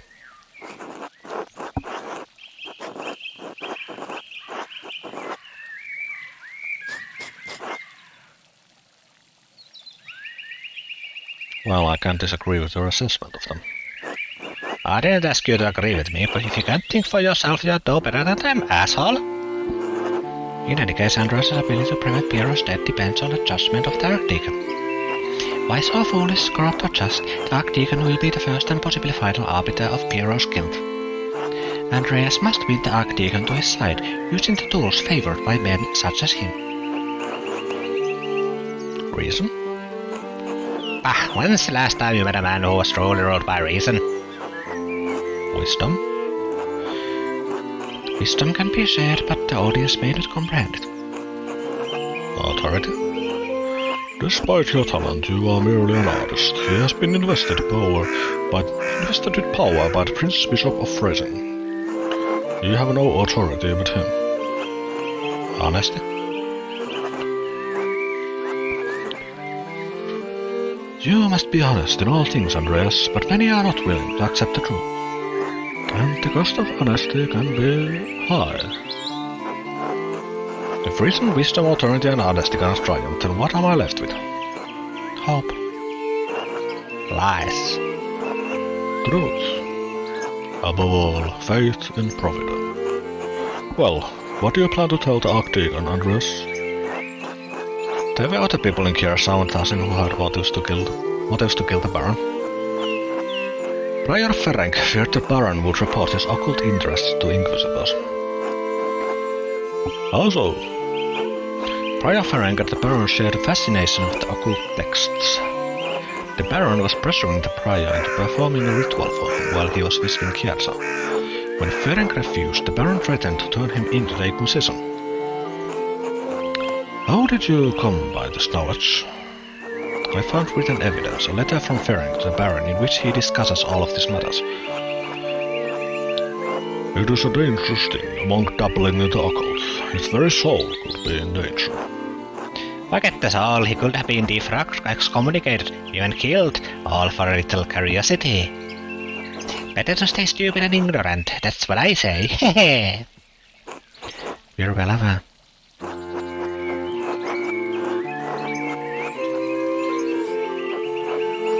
I read many of the same books prior Ferenc has. Most of them are harmless nonsense.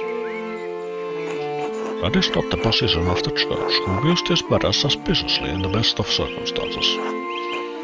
I also found a cipher that the prior had left on his desk in the scriptorium. When I deciphered it, the message pointed me to a freshly disturbed grave in the cemetery. I convinced Otochibaban to dig up the grave in question. What did you find inside? Occult tools that Ferenc had hidden. Why hide them, and why leave them out? I suspect he hid them in case the Baron made good on his threat to summon Inquisitors to Kierzan. The note was likely left for his fellow occult enthusiasts back in Hungary in case he was taken away. The book was borrowed from the University of Bex. Poor Ferenc feared loss of his status, his life, and even God's grace. Men have killed for less. How might the prior have accomplished the deed? He may have killed the Baron with a silver rod. The prior used it in performing his rituals, and there are traces of blood on it. If that was the weapon, it has a certain dramatic propriety at least. It will be a challenge to condemn a prior for murder, but if that is where the evidence leads, Archdeacon should see wisdom in it. Are there any others you suspect? I found no other suspects. You have brought a worthy mystery before this court, Andres. I pray to God we have granted you the insight you need to face the coming challenge. Thank you, Your Majesty. I am prepared to meet the day. Before you go, Andreas, there is one more thing to consider. You will be summoned to the Archdeacon to tell him what you know. But you need not tell him everything. What do you mean? She means you should only tell him about people you don't mind dying. That's one way of putting it. There is a place for a noble lie. That is not one of them. Why? The Baron is dead. All of the people with a motive to kill him suffered, either directly or indirectly, from his wickedness. Simply mentioning a name to the Archdeacon may endanger them, whether they had anything to do with the murder or not.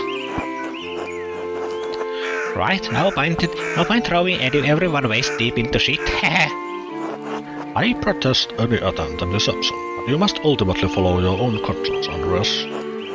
Little time remains before you must stand before the Archdeacon. Use it wisely. I have faith in Providence. Until we meet again, Andres, God be with you. And also with you, Your Majesty.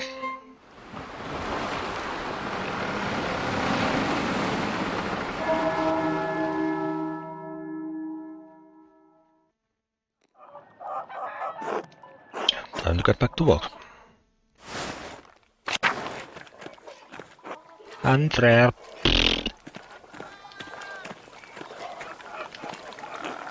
Hello, Andreas.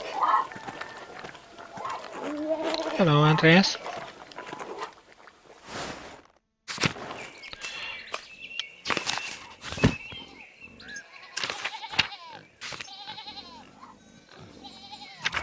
Joo, no oikeastaan aamupäivän kaikki vielä aikaa tutkia asioita. Vaikka Andreas tuossa äsken sanoi, että sillä on muita epäiltyjä, niin kyllähän tässä on pari muuta. On tää leskirouva. Ehdottomasti oli syy tappaa paroni. Niillä on jotain suurta kränää. Mä en jaksa uskoa. Jotenkin. Vanha nainen. Vanha nainen olisi pystynyt siihen, ja että se olisi tuonne luostariin asti mennyt. Ihan vaan tappaakseen se. Olisi osannut tehdä sen sillä, että kukaan ei näe.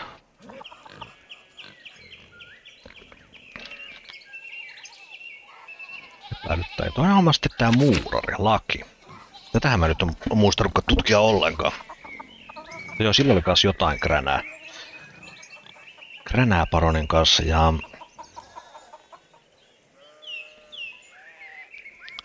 Sieltä oletettavasti kyllä löytyisi myöskin sopiva ase. Tappamisen jonkinlainen vasara.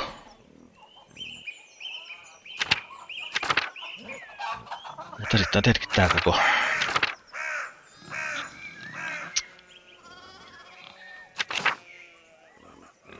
Tämä Ferenkin. Keissä mä en tiedä, pystynkö mä tätä enää enempää tutkimaan.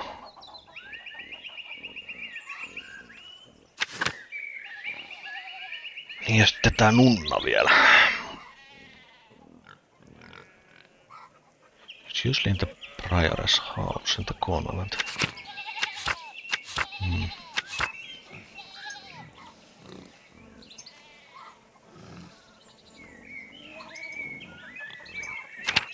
Sille yhdelle munkille, kun äsken lupasin, että mä noita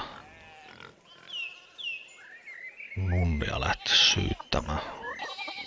Tai vetämään mukaan tähän.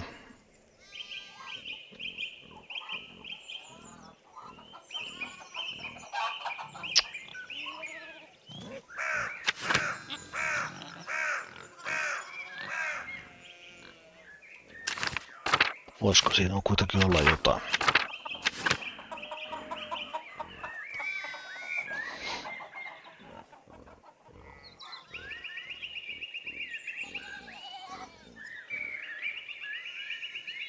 Onko epäilyttää toi, koska tässä on niin iso numero tehty tosta, että ne on nunnat ja munkit on erossa toisistaan.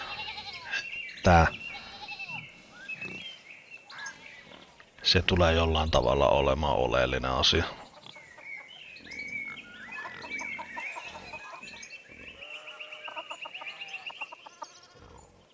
Jollain tavalla joku nunna on päässyt tonne munkkien puolelle.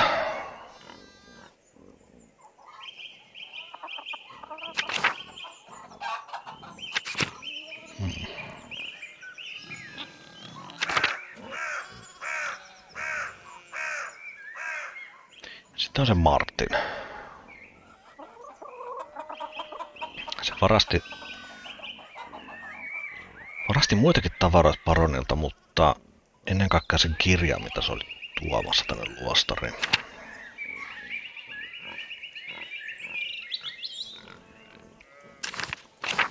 En tiedä, miten se liittyy tähän kaikkeen.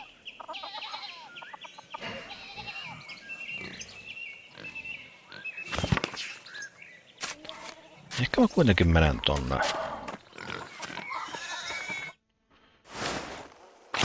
Menen sinne nunnien puolelle nyt vähän kyselemään asioita.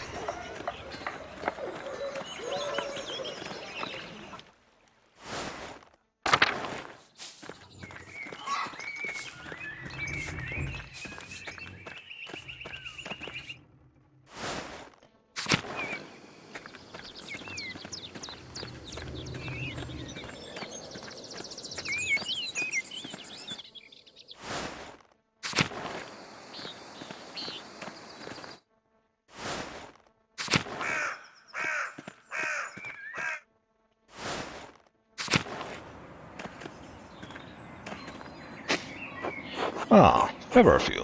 It always smells so fresh. Aina ihan oikeet kukkia. Miksi povis kerätä jotain tommosia yrttejä kanssa? Nyt on ikuisuus, kun mä oon pelannut sitäkin viimeksi. Sister Gertrude is wise to have some in the garden. This door must lead into the rest of the convent, not for me.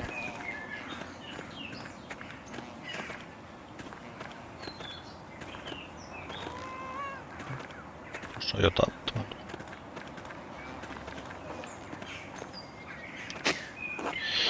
The sisters certainly keep their garden well tended. No tietysti, koska meillä on täällä eläin. Mä käyn paijaamassa sitä.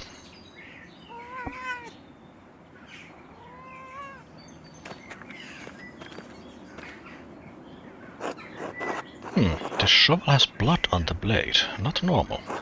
I think Sister Matilda uses it in the garden. I should ask her about it.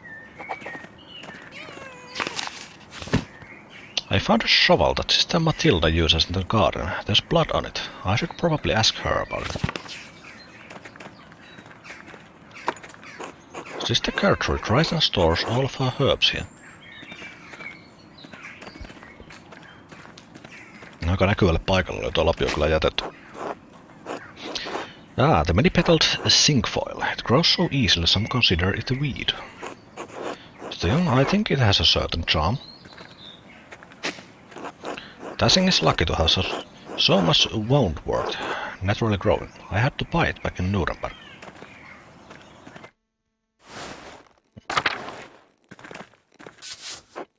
A painting of Hildegard of Bingen, Mother Cecilia's favorite. Hildegard. Saint Hildegard of Bingen was a Benedictine abbess, visionary, mystic and prolific writer on a variety of subjects, from theology to musical composition to medicine.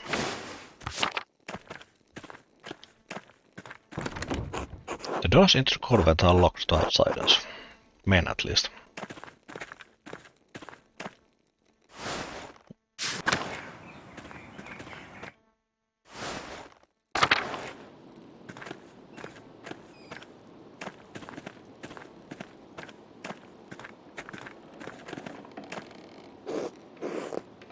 God bless you, Andreas. God bless you, Mother Cecilia. Is there something I can help you with? I noticed that you took the sisters inside when I walked up with the Baron. What concern of it is yours?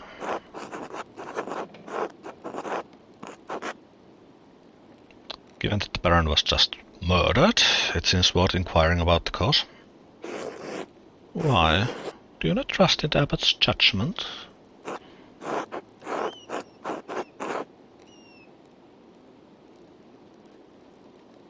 It's not that, I just want to understand what happened. Yes, do I? I share concerns over the Abbot's assumptions about Brother Piero's guilt, but you must be careful about how you proceed. The Abbot does not want anything to interfere with the Archdeacon's investigation. That includes you. Then help me. Help you what? Blame someone else for the murder? You know that Piero didn't murder the Baron. It had to have been someone else. I will not condemn someone else to death. In doing nothing, you are allowing Brother Piero to die. Is that any better? I am simply a nun. Why do you think I can help you? I saw how you reacted when the Baron arrived. You must know something about what's going on. Alright, I did have a reason to be concerned about Baron Rottvogel's presence. The Baron caused irreparable harm to one of the sisters on his last visit. The damage was severe enough that she had to leave us for some time. What kind of harm? Irreparable.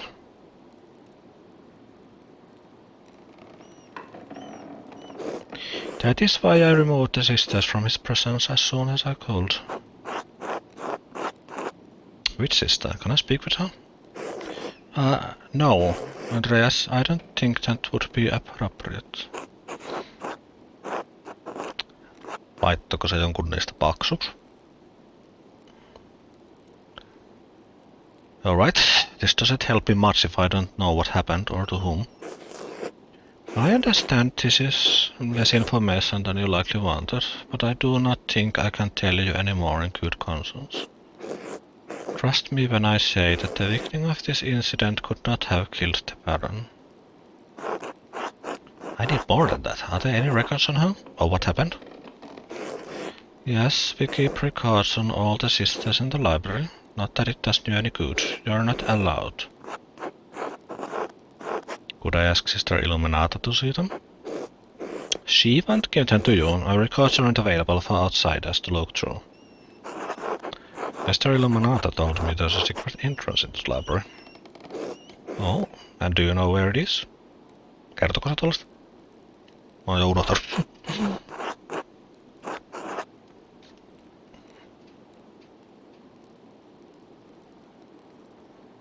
Yes, the entrance is somewhere in the crypt. Why would you think that? The entrance to the library from the scriptorium is 123 feet from the church tower. Ridiculous, you just made that up. Nuremberg fit, specifically. Anyway, why would I tell you where the entrance to the library is? The crypt does not run parallel to the church, but 10 degrees off. And the far end of the crypt is 135 feet from the entrance. This would put it directly underneath the library itself. Since no one ever sees Sisters Illuminata or is Dina entering or leaving, that is the only reasonable explanation.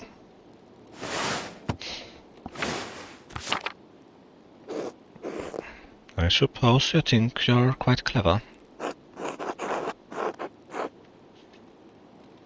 You said it, not me. Don't try it.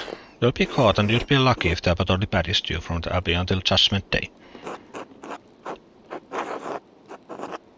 We'll see. Thank you for the help. May God bless you, Andreas Mahler. After talking with Mother Cecilia, it seems unlikely that she would have killed the Baron. Even so, she may be protecting someone else.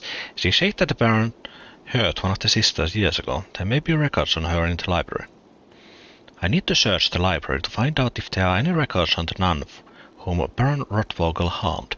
I would have to sneak in after the nuns have left for the day. At a compline, I just need to find a way in.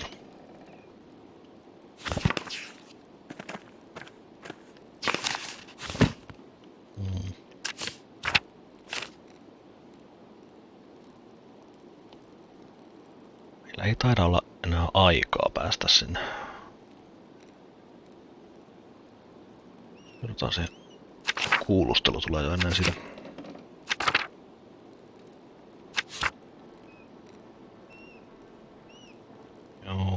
Joten ehkä mennään sitten sitä muuraria tenttaamaan.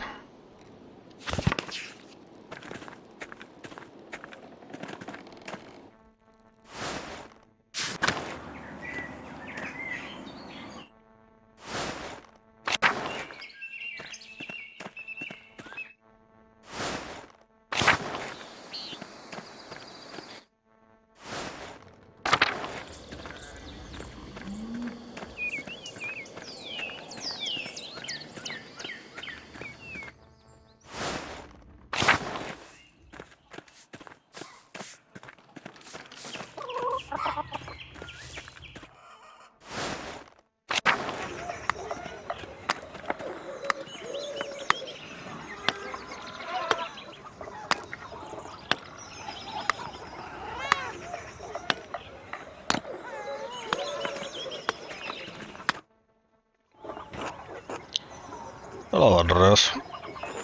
Something you need? How are you doing, Lucky? We don't talk much. Andreas, I have things to do. But Thomas needs me to help out at church. After that, I'm going fishing with old Otto.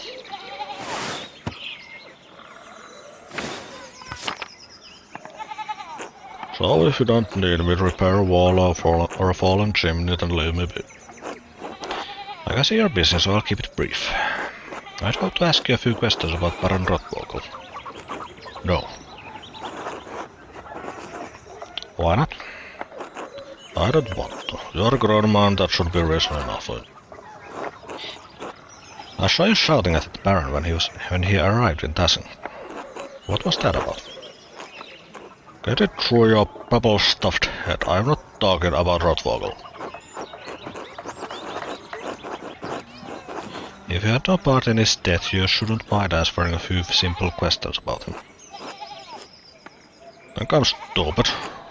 You're twisting my words around already. Maybe you'll try to see me killed with them.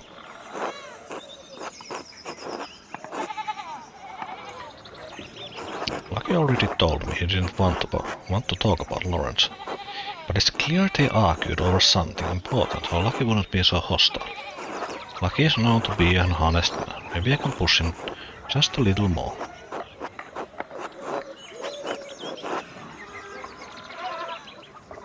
I don't suppose he'll take kindly to my suggesting his murder. Alright, I won't press you. Good day, Andreas. He was not being forthright with me, and he seems eager to get away. If I wait here, maybe he'll leave and I can observe his actions. But should I do it now? It will probably take a while.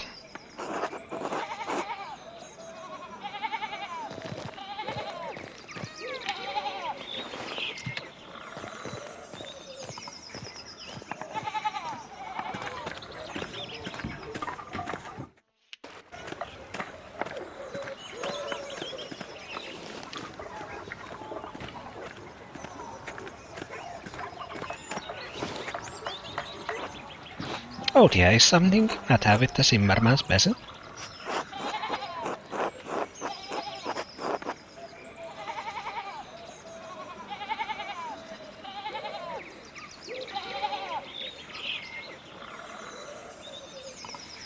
I'm checking for caterpillars. They sometimes form in rain basins, you know. Oh my, perhaps I should have you check ours. Are the gardeners feeding you enough? You're looking a little thin. Oh, take some of this bread. That should perk you right up. Nothing like bread to fortify the spirit. I'm delivering it to Father Thomas. You know how the Father loves his bread. He is quite the bread enthusiast, my favorite customer. Haha.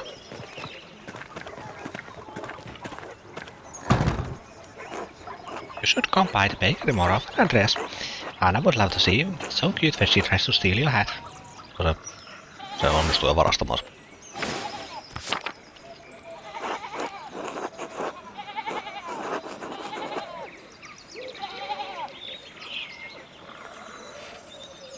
I have to go. Good day. Oh, of course. Until later.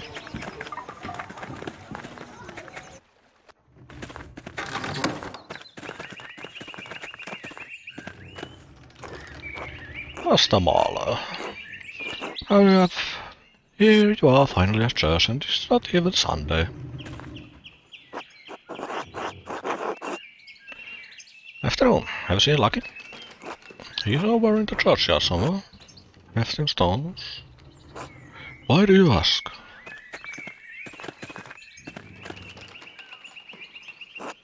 Afternoon, Father Thomas. How's my favorite customer?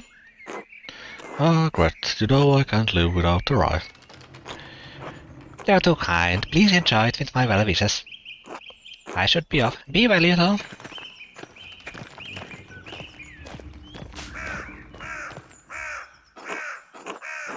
Yes, Lucky. Andreas was looking for you. Andreas, what brings you to the church?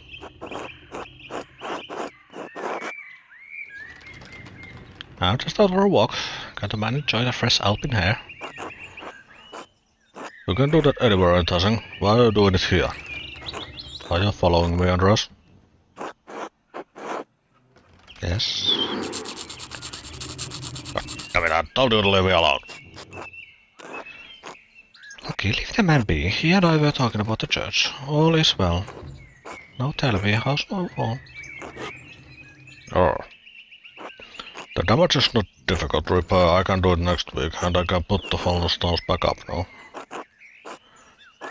That would be marvelous. I'm sure the lady will appreciate it too. But please don't risk yourself. Get some younger man to help you.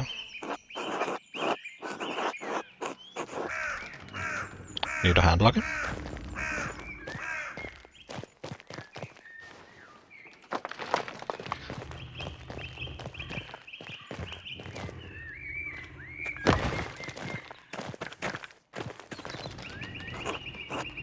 Afternoon, Father Thomas, Andreas.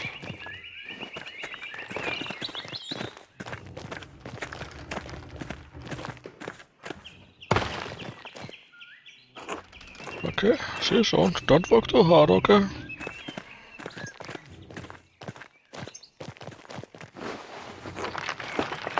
Even at his age, Lucky is quite able. Only big York and much his strength. Thank you for your labors, Lucky.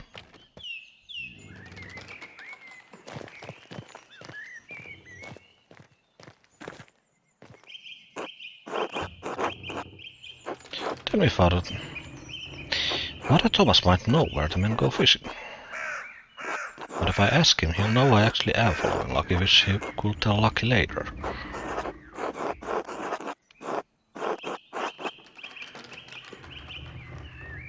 Lucky would be unhappy about that, especially since I already admitted to following him. He would be furious if Remo got around town that I suspect him of killing Lawrence. And it's not a good idea to get on the bad side of a man who's so strong. I doubt I could hold my own against him.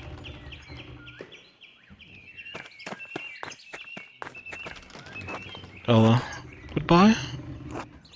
Very unusual man.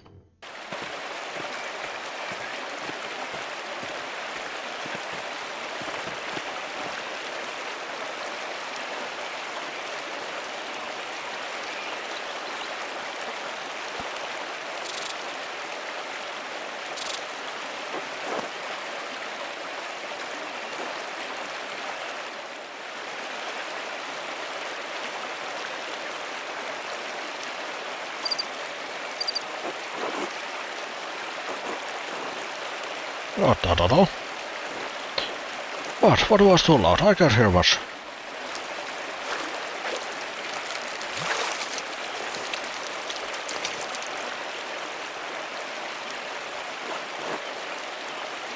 No kaikki. Fiktaa mä vetis pieleen. There it is again.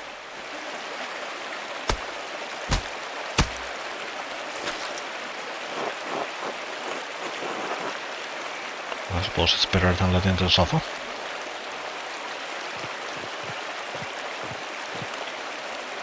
Ow.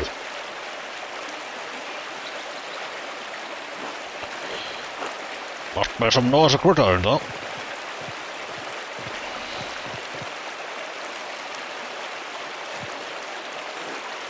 On to the lighter auto.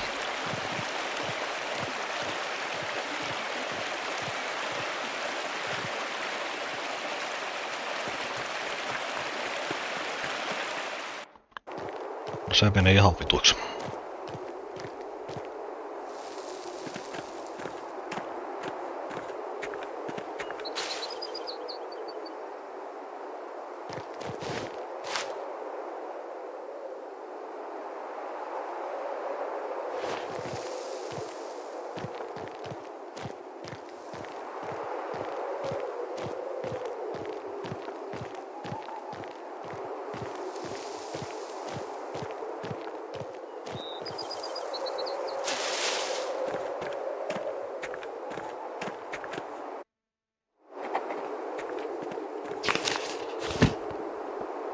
I spoke with Lucky and he was evasive about his relationship with the Baron.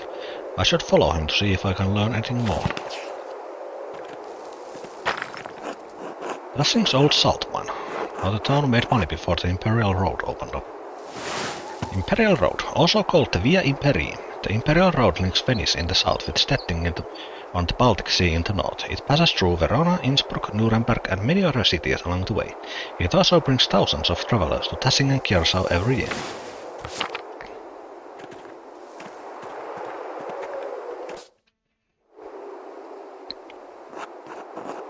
Two innocents. That's strange. Are there two people? The two people are buried here. Children, perhaps? Could they be Lucky's children? But why would they be buried outside of the churchyard then? It's almost like someone was trying to hide them. Oh, and he left a note with the flowers. Remember the girl, one grave for two innocents. The red bird flies. Martin's chapter.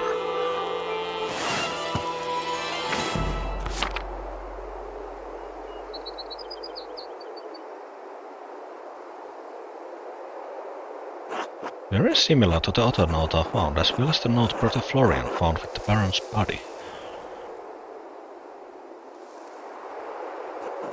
Someone was trying to lure Lucky to the chapter house to kill Baron Rotvogel. It remains to be seen if he did.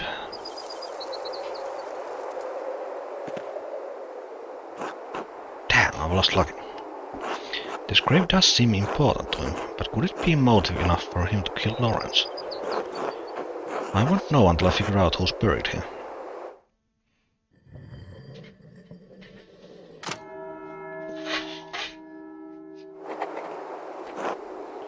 I should find someone to eat with. the end of Lucky's fishing session with old Otto, Lucky went down to the old salt mine. I saw him kneel and lay flowers by a small grave. After he left, I read the gravestone. The inscription said, two innocents. What would that mean?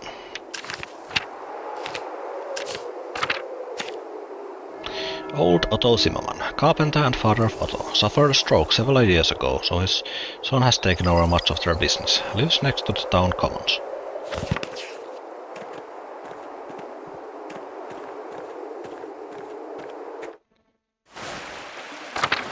Oh. Hello. Eek. Hi, Andreas. Veronica, no. Can't see us. Sorry for intruding. I'll leave. It's fine. It's not. Frank is going to be so mad. Until later.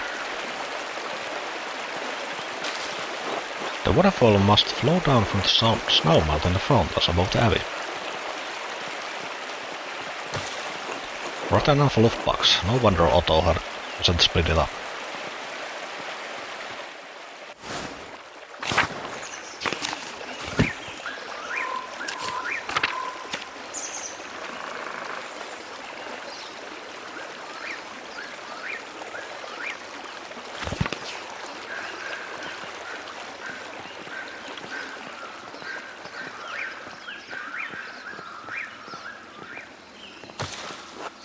Most of this felling is for the abbey's renovations and firewood. Town can only gather sticks.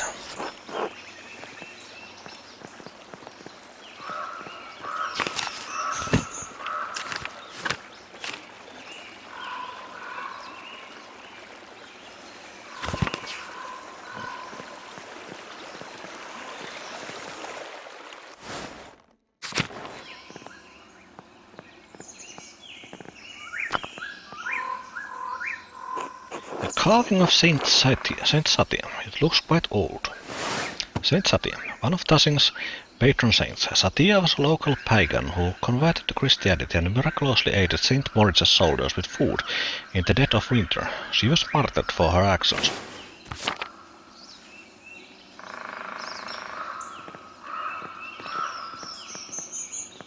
No, ei mitään muuta täällä.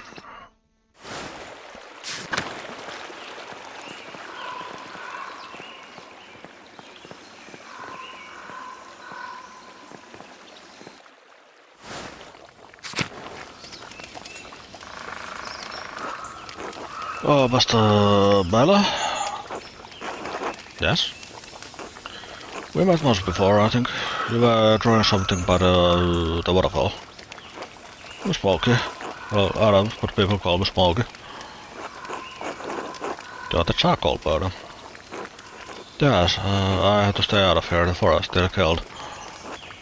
Is there anything I can do for you?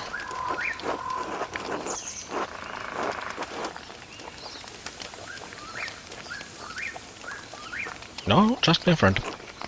Oh, of course. Good to see you. Until next time, Mr. Bala. Until then.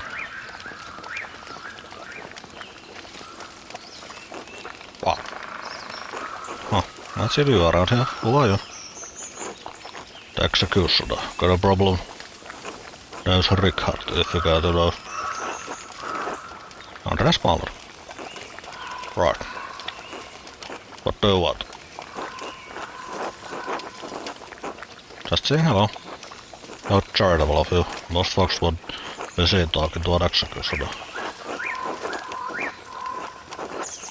Understandable. People fear anything associated with death. I'm no philosopher, but I think it's the sword. Does it ever bother you, seeing people shout for others' death? Why should it? Besides a few pints and I forget their faces anyway. God, I could use a drink. I'll leave you to it then. Oh, hello? Hello, you're not local, are you? No, I was staying in Tassing only briefly. Is Smokey a friend of yours? No, I mean, I didn't know him before coming to Tassing, but he's let me stay with him, so yes, I suppose he is. People don't much like Romani. Most folk despise anything that's different. I like staying at the edge of town.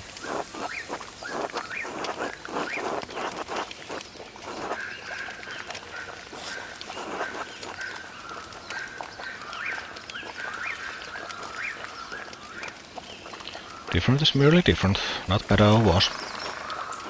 Not the most fucked. I haven't seen you too often, Julia. I'm only visiting Tasing as well. My name is Andreas. Andreas Mahler.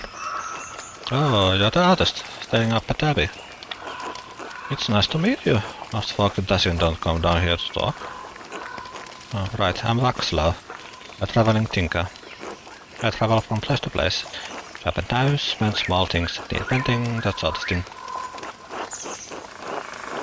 What brought you to Tasing, Václav? Well, I actually go to visit Kiersa's library. I had hoped for one of the monks to read them to me, but the abbot wouldn't let me in.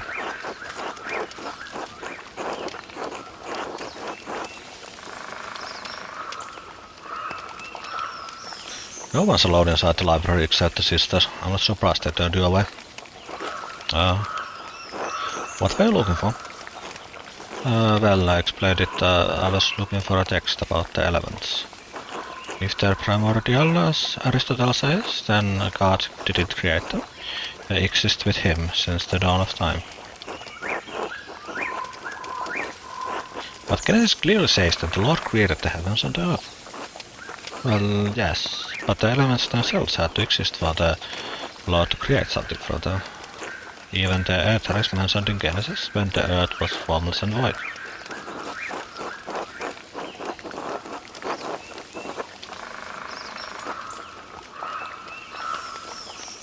I considered it that way before. You might be onto something. I didn't expect such open dialogue with you, Mr. Vala. Few men with just that would entertain such ideas with someone like me. Anyway, I should get back to work. Until later, Václav.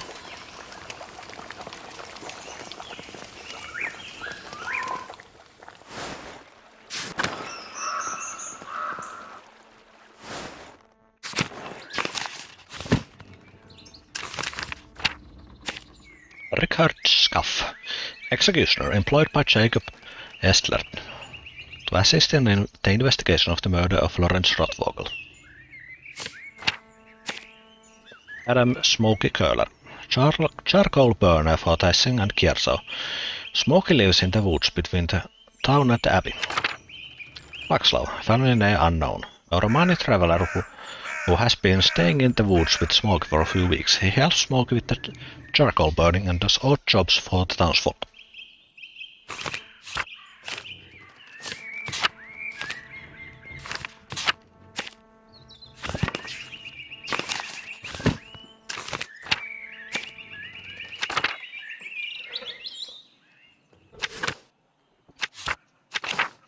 Minkäs nyt sitten mentäs syömään?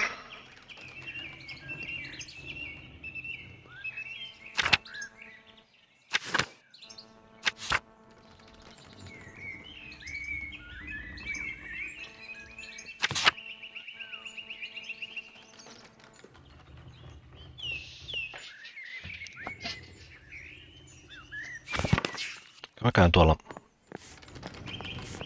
en mä tiedä.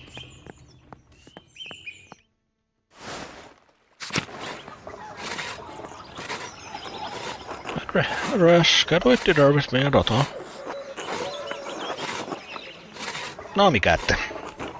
Gosh, I could eat a horse. Bless us, O Lord, and these your gifts which we are about to receive from your bounty. Through Christ our Lord, Amen. Amen. Amen.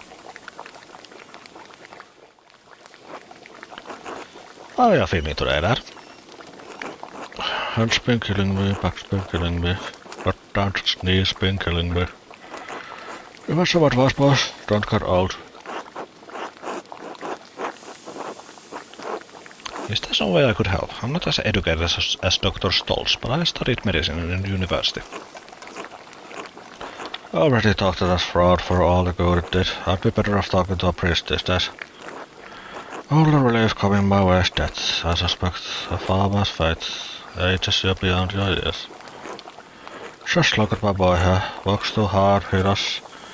But what choice does he have? And with that breathing down my neck, I tell you he wants me to replace the roof on his house next. Didn't you just replace the one in the scriptorium? Yeah, and I made a mess of my shoulder doing it. The way that bastard cannot orders me around, you think I'm one of his little monks.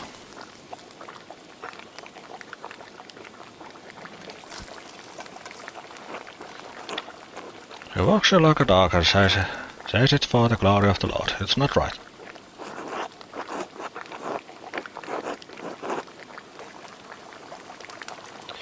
But the work does need to be done, and Ruto's the only carpenter in town. Peasants need fucking rules. Why should the frigid Abbey matter more than them? Robert's bad, but the below about me was that shit had led hearts to, and has been screwing us for years with his doll. I've never spoken to him. Is he really so bad? Yes, boss, even then you know, or will ever have to know, in a visitor for which you should thank the Lord. Imagine your only income for the year was in the wet you could grow in the summer, and the miller determines how much it costs you to grind the floor. What if you have a poor season? What if the miller raises his toll? What if everyone has a great season and there's too much goddamn flour to make any money with it? The farmers are at the mercy of the weather, the church and the miller. Two of those are beyond their power to influence. But the miller is their neighbor. He sees them struggle. He should help them. Not Leonhard Möller. He only takes more. I don't mean to berate you, Andreas, but I have strong feelings about the man. Lord willing, Leonhard will meet justice in this life or the next. Lord willing. Not about pleasant pastors. You see any of those nuns body by walking out there? Dad. I remember that Cecilia woman being pleasant to look at back when I walked up there. Do you pay much attention to the nuns, all the time? Oh, I bet I pay attention to everything now that I can't walk. Lots to see in the world, like nuns.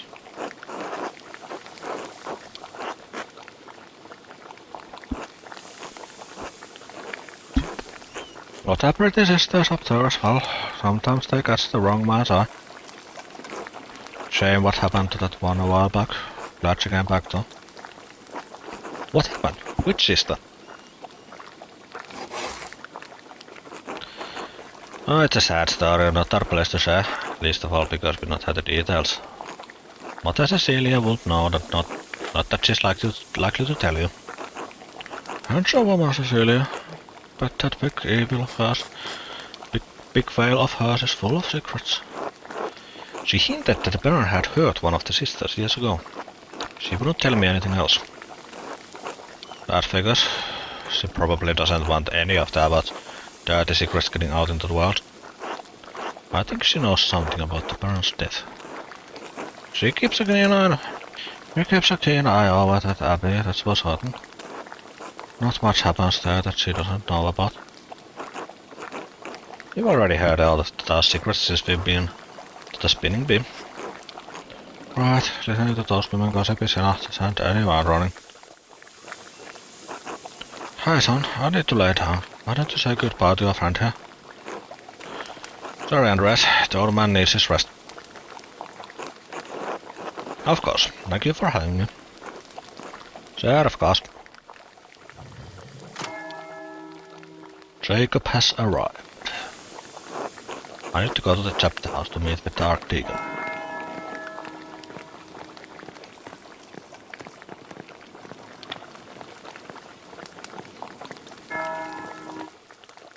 Se on kohtalon hetki.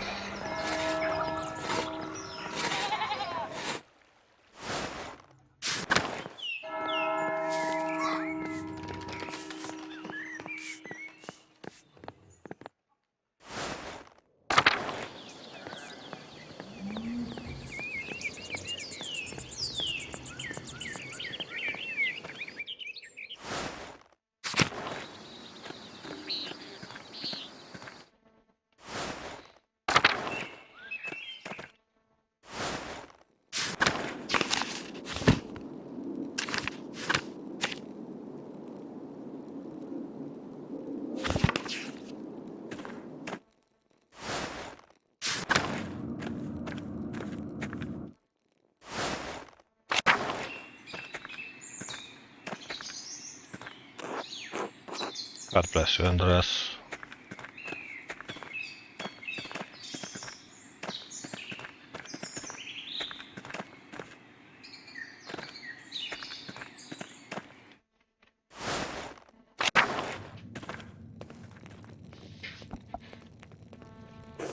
Andreas. Father girl. Master Mala, if you think I'm unaware of your actions around this abbey the past few days, you are mistaken. Oh? You exhumed the corpse of one of the brothers of this abbey. Technically we didn't exhume the body, we just removed all of the dirt on top of it. And the rest. We put it all back? Be quiet. I should have expected that Kerr Otto Zimmerman would help you with such a coolest task.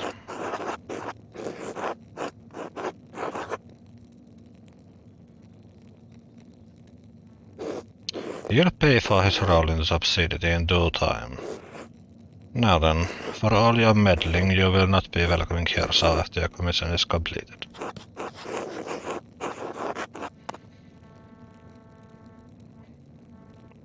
I apologize, I was only trying to help Brother Piero.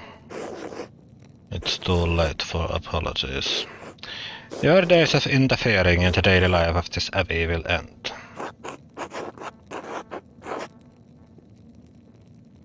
Yes, I already understood that. I leave you to the Archdeacon now.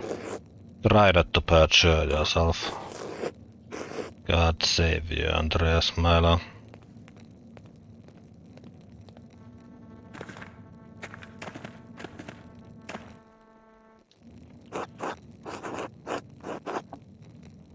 Please state your name for our records.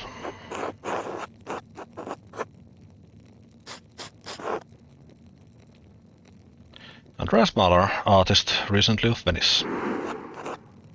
Really? What brought you all the way to Upper Bavaria?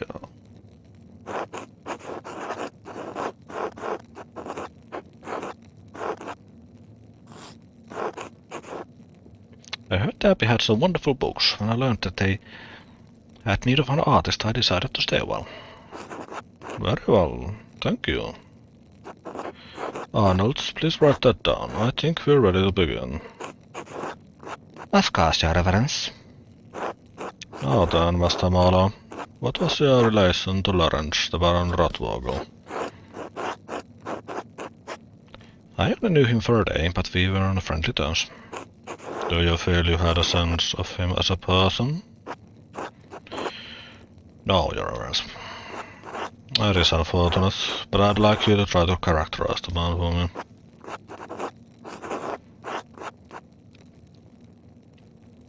A fine man, a lover of art and knowledge. That was the opinion of Father Gernard and the Lady Salomia as well. Do you believe everyone regarded him with the same warmth? No, Your Reverence, it's clear that some locals had little love for the Baron. As unfortunate as that is, such knowledge may be a boon to us at this moment. The Baron Rothvogel was murdered here in this very room. Someone did it. Father Gernot believes it was one of his monks, Brother Piero. I have met with Brother Piero and questioned him at length. While it seems unlikely that a man of his age and temperament would murder the Baron, he was discovered in flagrante delicto.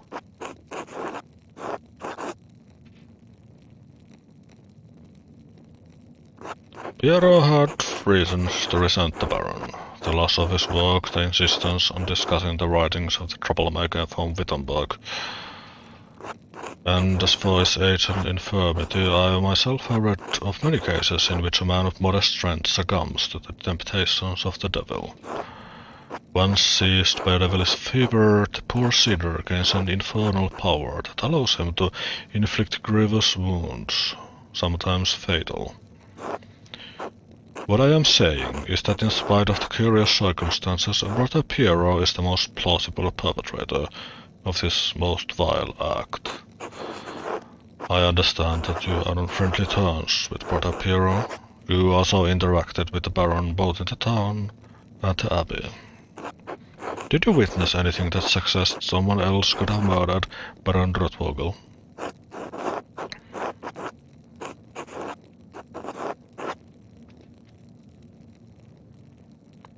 The Abbey's prior Ferenc was behaving suspiciously the day of the Baron's arrival. He may have had a motive.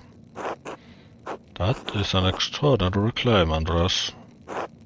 The Abbot speaks highly of the Prior and he oversees both your and Brother Piero's work, does he not?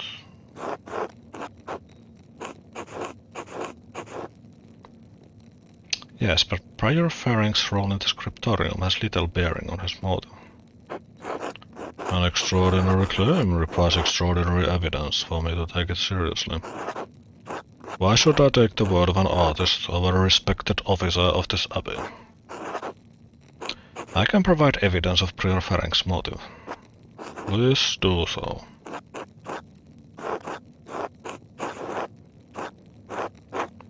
Baron Rothvogel and Prior Ferenc were exchanging letters about performing a magical ritual during the Baron's visit. Do you have proof of this? I have a letter that Prior wrote to the Baron. In it, the Prior mentions that he will not perform a ritual for the Baron, even if the Baron does follow through on a threat to implicate him to Inquisitors in Innsbruck. An implication of necromancy is a serious matter. The Prior's position would have been in peril, possibly even his life. And how do you believe Prior Ferenc would have killed the Baron? I pray you will not say it was a magical ritual. I found a silver rod that belongs to Prior Ferenc. It has dried blood on it. A silver rod? Likely a magical tool of some sort, but it is of a size and weight appropriate for the head wound that the Baron received. How did you come to possess this item? In truth, it involved a little grave digging. Master Mala, while it is not my place nor my task to hold you liable for what you've done, I will be informing Father Gernot. Is there anything else to say about the Prior? No, Your Reverence. Very well. Who else may have wanted to see the Baron dead?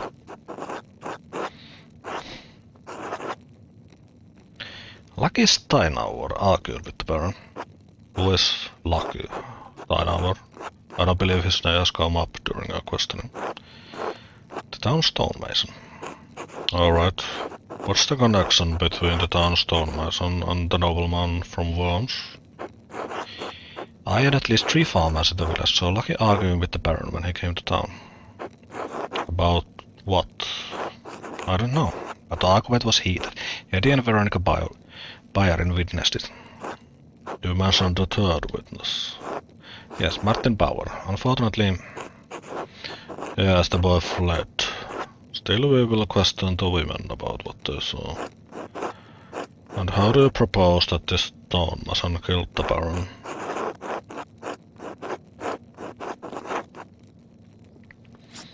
As a stonemason, Lucky would have access to any number of tools that he could use to bludgeon the Baron.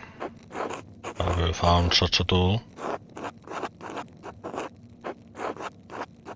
No, but that does not mean it does not exist, and as they are Lucky's tools, only he will know if one went missing.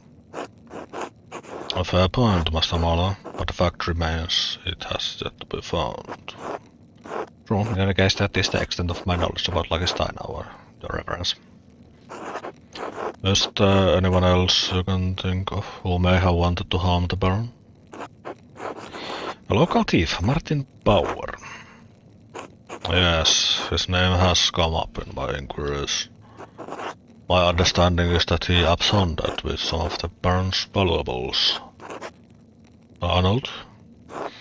Yes, Your Reverence. A silver ring, a gold ring, 12 gulden, their groschen, and a book intended as a gift for the Abbey. Thank you. It is my understanding that this boy was known as a thief, but also as a coward. And that the thief was from the Abbey's guest house. after the Baron had already left it.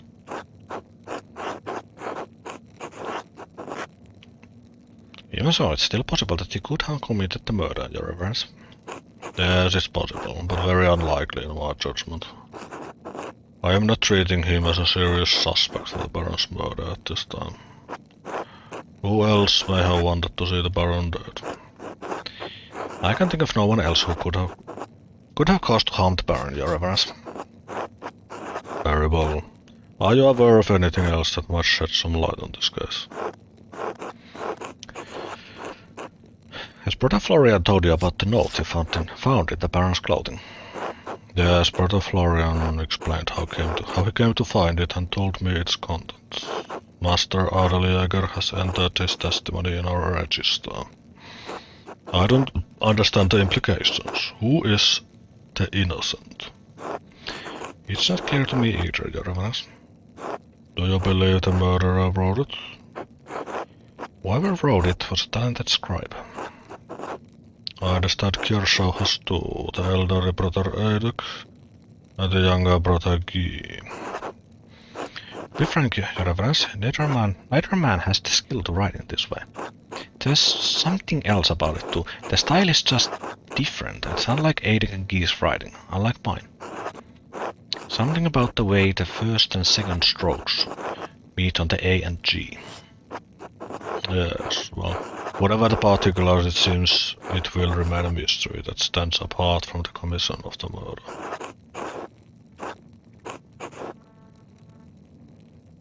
Unfortunately, there is more to tell. I found more notes. Notes written in the same hand on the same type of parchment to those who had a motive to kill the Baron. That is deeply troubling, but again beyond the bounds of my investigation. In any case, I thank you for bringing it to my attention. Of course, Your Reverence. Thank you again for your time, Master Mala. Would it be impertinent of me to opine on who the killer is? Not at all. You are an educated man and have conducted yourself appropriately in this inquiry. I reserve final judgment, of course, but who do you believe killed the Baron? Considering all of the evidence,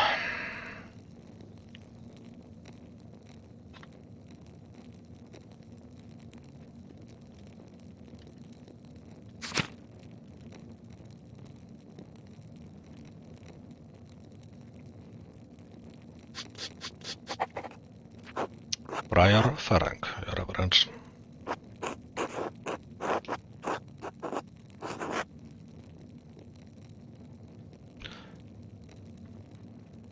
Others may have had a motive, but Prior Ferenc had the most to lose.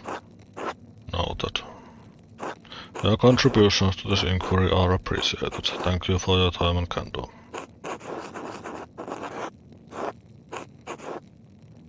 You are quite welcome, Your Reverence. Until later, Master Mela. Until then, Your Reverence.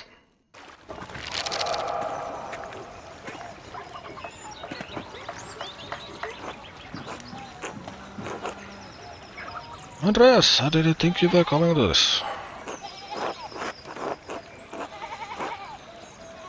I didn't think I was either. I suppose I wanted to see how this ends after all.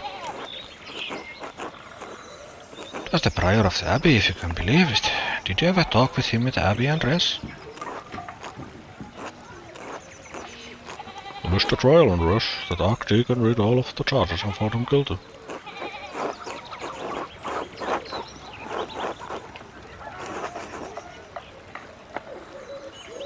I walked with him almost every day, Clara. I didn't know he had murder. Oh, they want you to think they're so pious, but all they're here to do is slowly drain the life out of this town. Calm down, Peter. Oh, here comes the procession.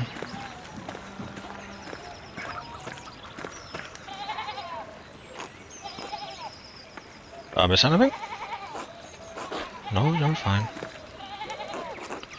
Andreas? Otto?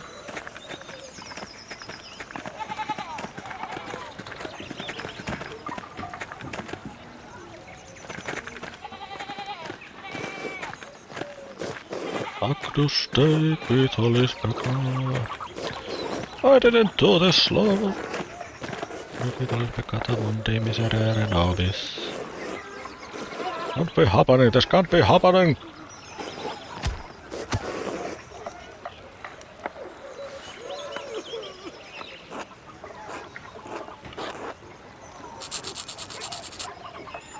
Silence! Silence!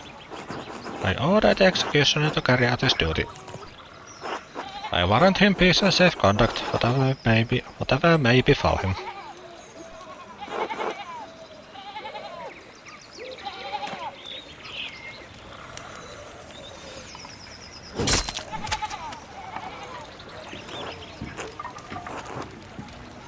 My Lord Judge, have I executed well? You have executed as judgment and law have required.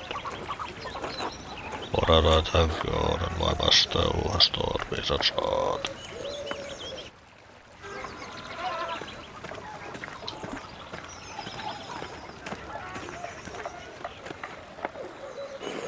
I know this was your doing, Andreas.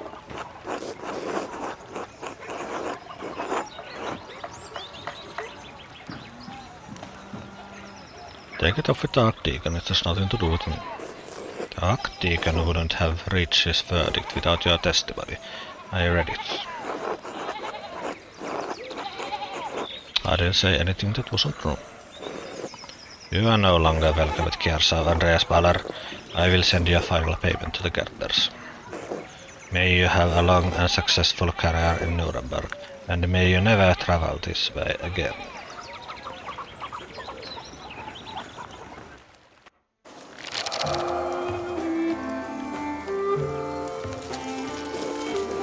Andreas, has the time come for you to leave us? I'm afraid so, brother Piero. This farewell will have to be brief, for the Gernot made it clear I was no longer welcome at Kiersau. I pray that time will soften Father Abbott's heart. I hope he eventually realizes you were only trying to help me. This is a sad parting, but inevitable. I had hoped you would stay a bit longer.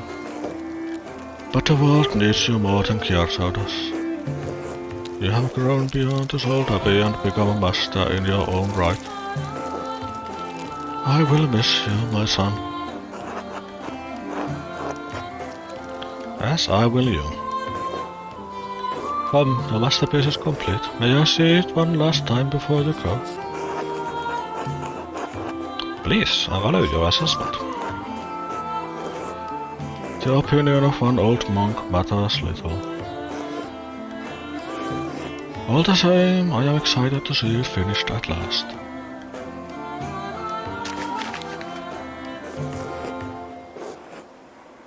It is a masterpiece, truly worthy of the word.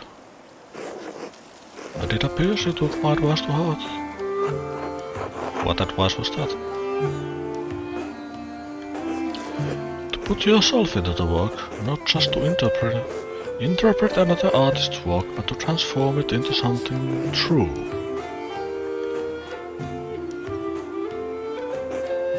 This shows the world as it is, as you have seen it, even if it's not what we may want to see. Though it is not my place to say so, I am proud of you, Andreas.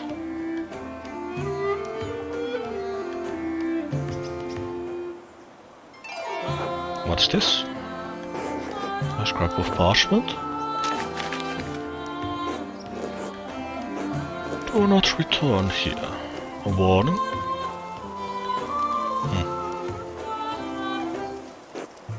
Whose hand is this? It doesn't look like Brother Idax or Brother Geese. Florian and I found a similar note in the Baron's clothing.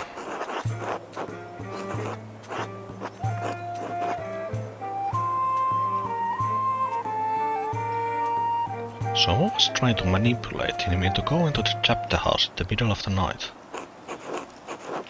It must have been written by someone who knew his secrets enough to provoke him. They tugged at those secrets to get him killed, like someone pulling at threads that had been buried in the past. A frightening thought, but who would do such a thing? I wish I knew. Do not trouble yourself overly about it. Your future lies outside of this world. I hope that you will have time to visit me once or twice in your travels before the Lord takes me.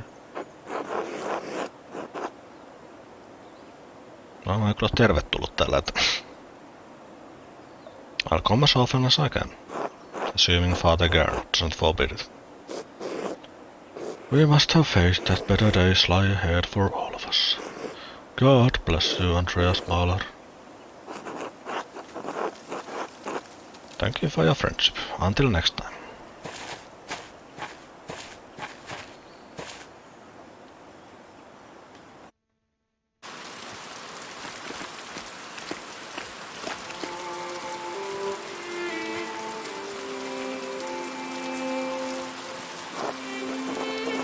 Are you alright, Master Andreas? What? Are you alright, Master Andreas? Yes, thank you. I was just remembering him. Trying to anyway. It doesn't come easily anymore. Well, would you like me to leave you alone? No, Caspar, it's not necessary. There's nothing to be done about it now. It's too late. Like so many things. Andreas Mahler, I never expected to see your face here again. Have you been in Nuremberg for these last 7 years? No, Nuremberg for a few years, but I received some lucrative commissions abroad. Päästään taas tekemään valintoja.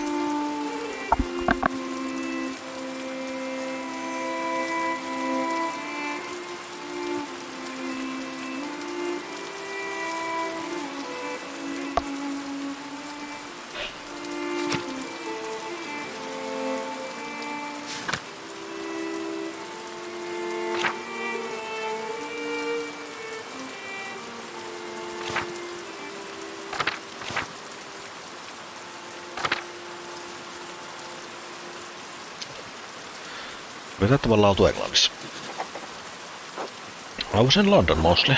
I was well received there and painted portraits for the nobility and prominent merchants.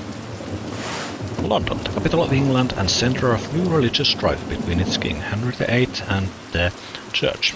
The city has struggled under religious and political extremism throughout his reign.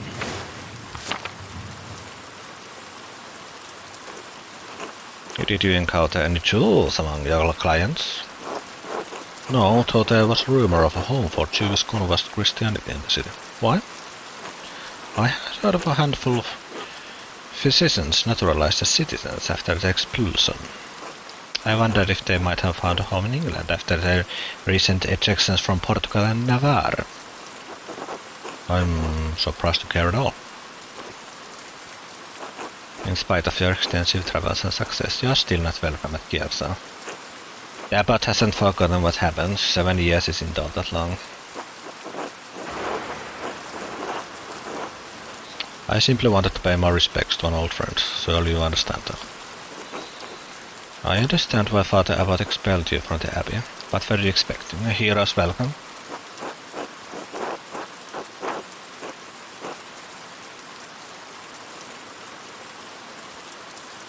Fine. Tell Father Gerard I'll be staying at the Landhaus in town for a night or two before moving on. Landhaus, an inn or tavern usually owned and operated by a single family that serves travelers in rural areas.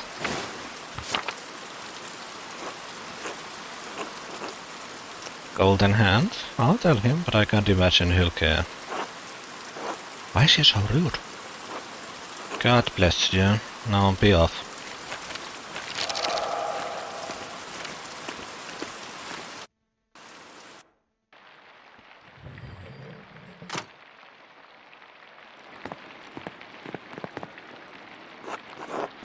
That monk seemed unhappy to see you, Master Andreas. Why is the abbot so angry with you? Toward the end of my stay in Tassing, there was a murder at Kiersau Abbey, a nobleman. Father Gernot panicked and accused my friend Porter Piero of committing the crime.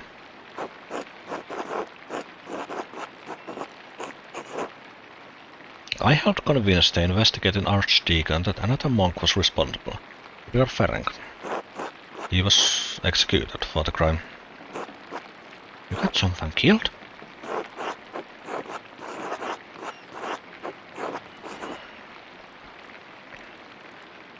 Yes. I had no idea you were involved in something so exciting. Why didn't you mention it before? Well, I suppose it must have been a hard situation about if that, but is still mad at you.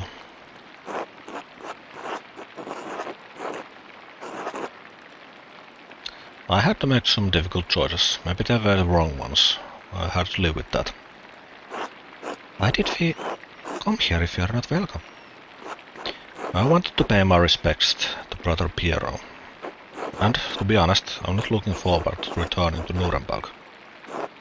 This commission is an obscene vanity piece under the pretext of a religious scheme. My patrons just want to celebrate themselves and their wealth. I dread each new commission more than the last. Every step I take toward home is agonizing. But Master, you're famous and rich. Your work is wonderful. When I saw your altarpiece in Nuremberg, I begged my father to help me become your apprentice. I don't understand how you could accomplish all that. You haven't been unhappy.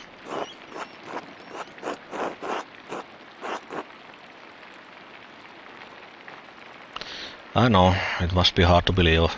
I was once very much like you. Once I wanted this life so much that it consumed my every waking thought. I don't know if I've changed or if what I wanted was never really real. Maybe I've been a fool this whole time.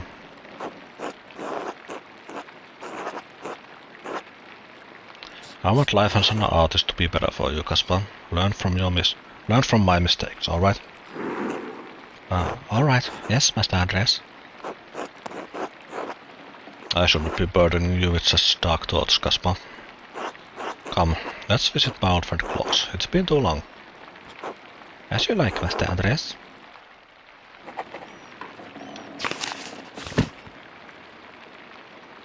It feels strange being back in Kiersau, back in tasting. I haven't talked to anyone here in years. I should step by Klaus's house to see how he's been.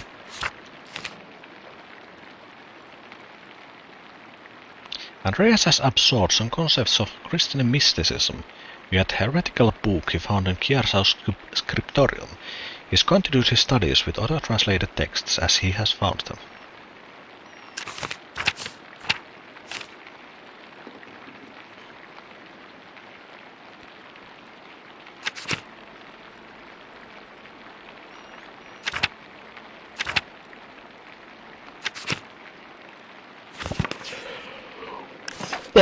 Siitä jatketaan sitten ensi kerralla.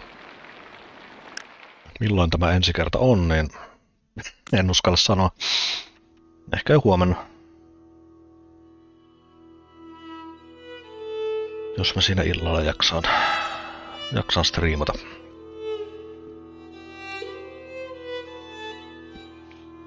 No arkillat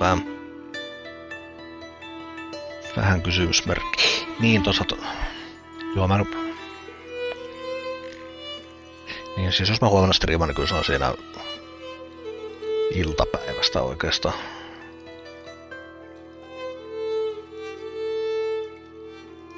Ja sitten seuraava mahdollisuus olisi varmaan... No, miksei tiistainakin sitten. Keskiviikkona, torstaina. Ja mitä arki-iltaisin jaksaa. Toivottavasti ihan päivänä kuitenkin. En oikein haluaisi jättää tätä pitkäksi aikaa roikkumaan, koska sitten unohtaa, mitä tässä on tapahtunut kaikenlaista.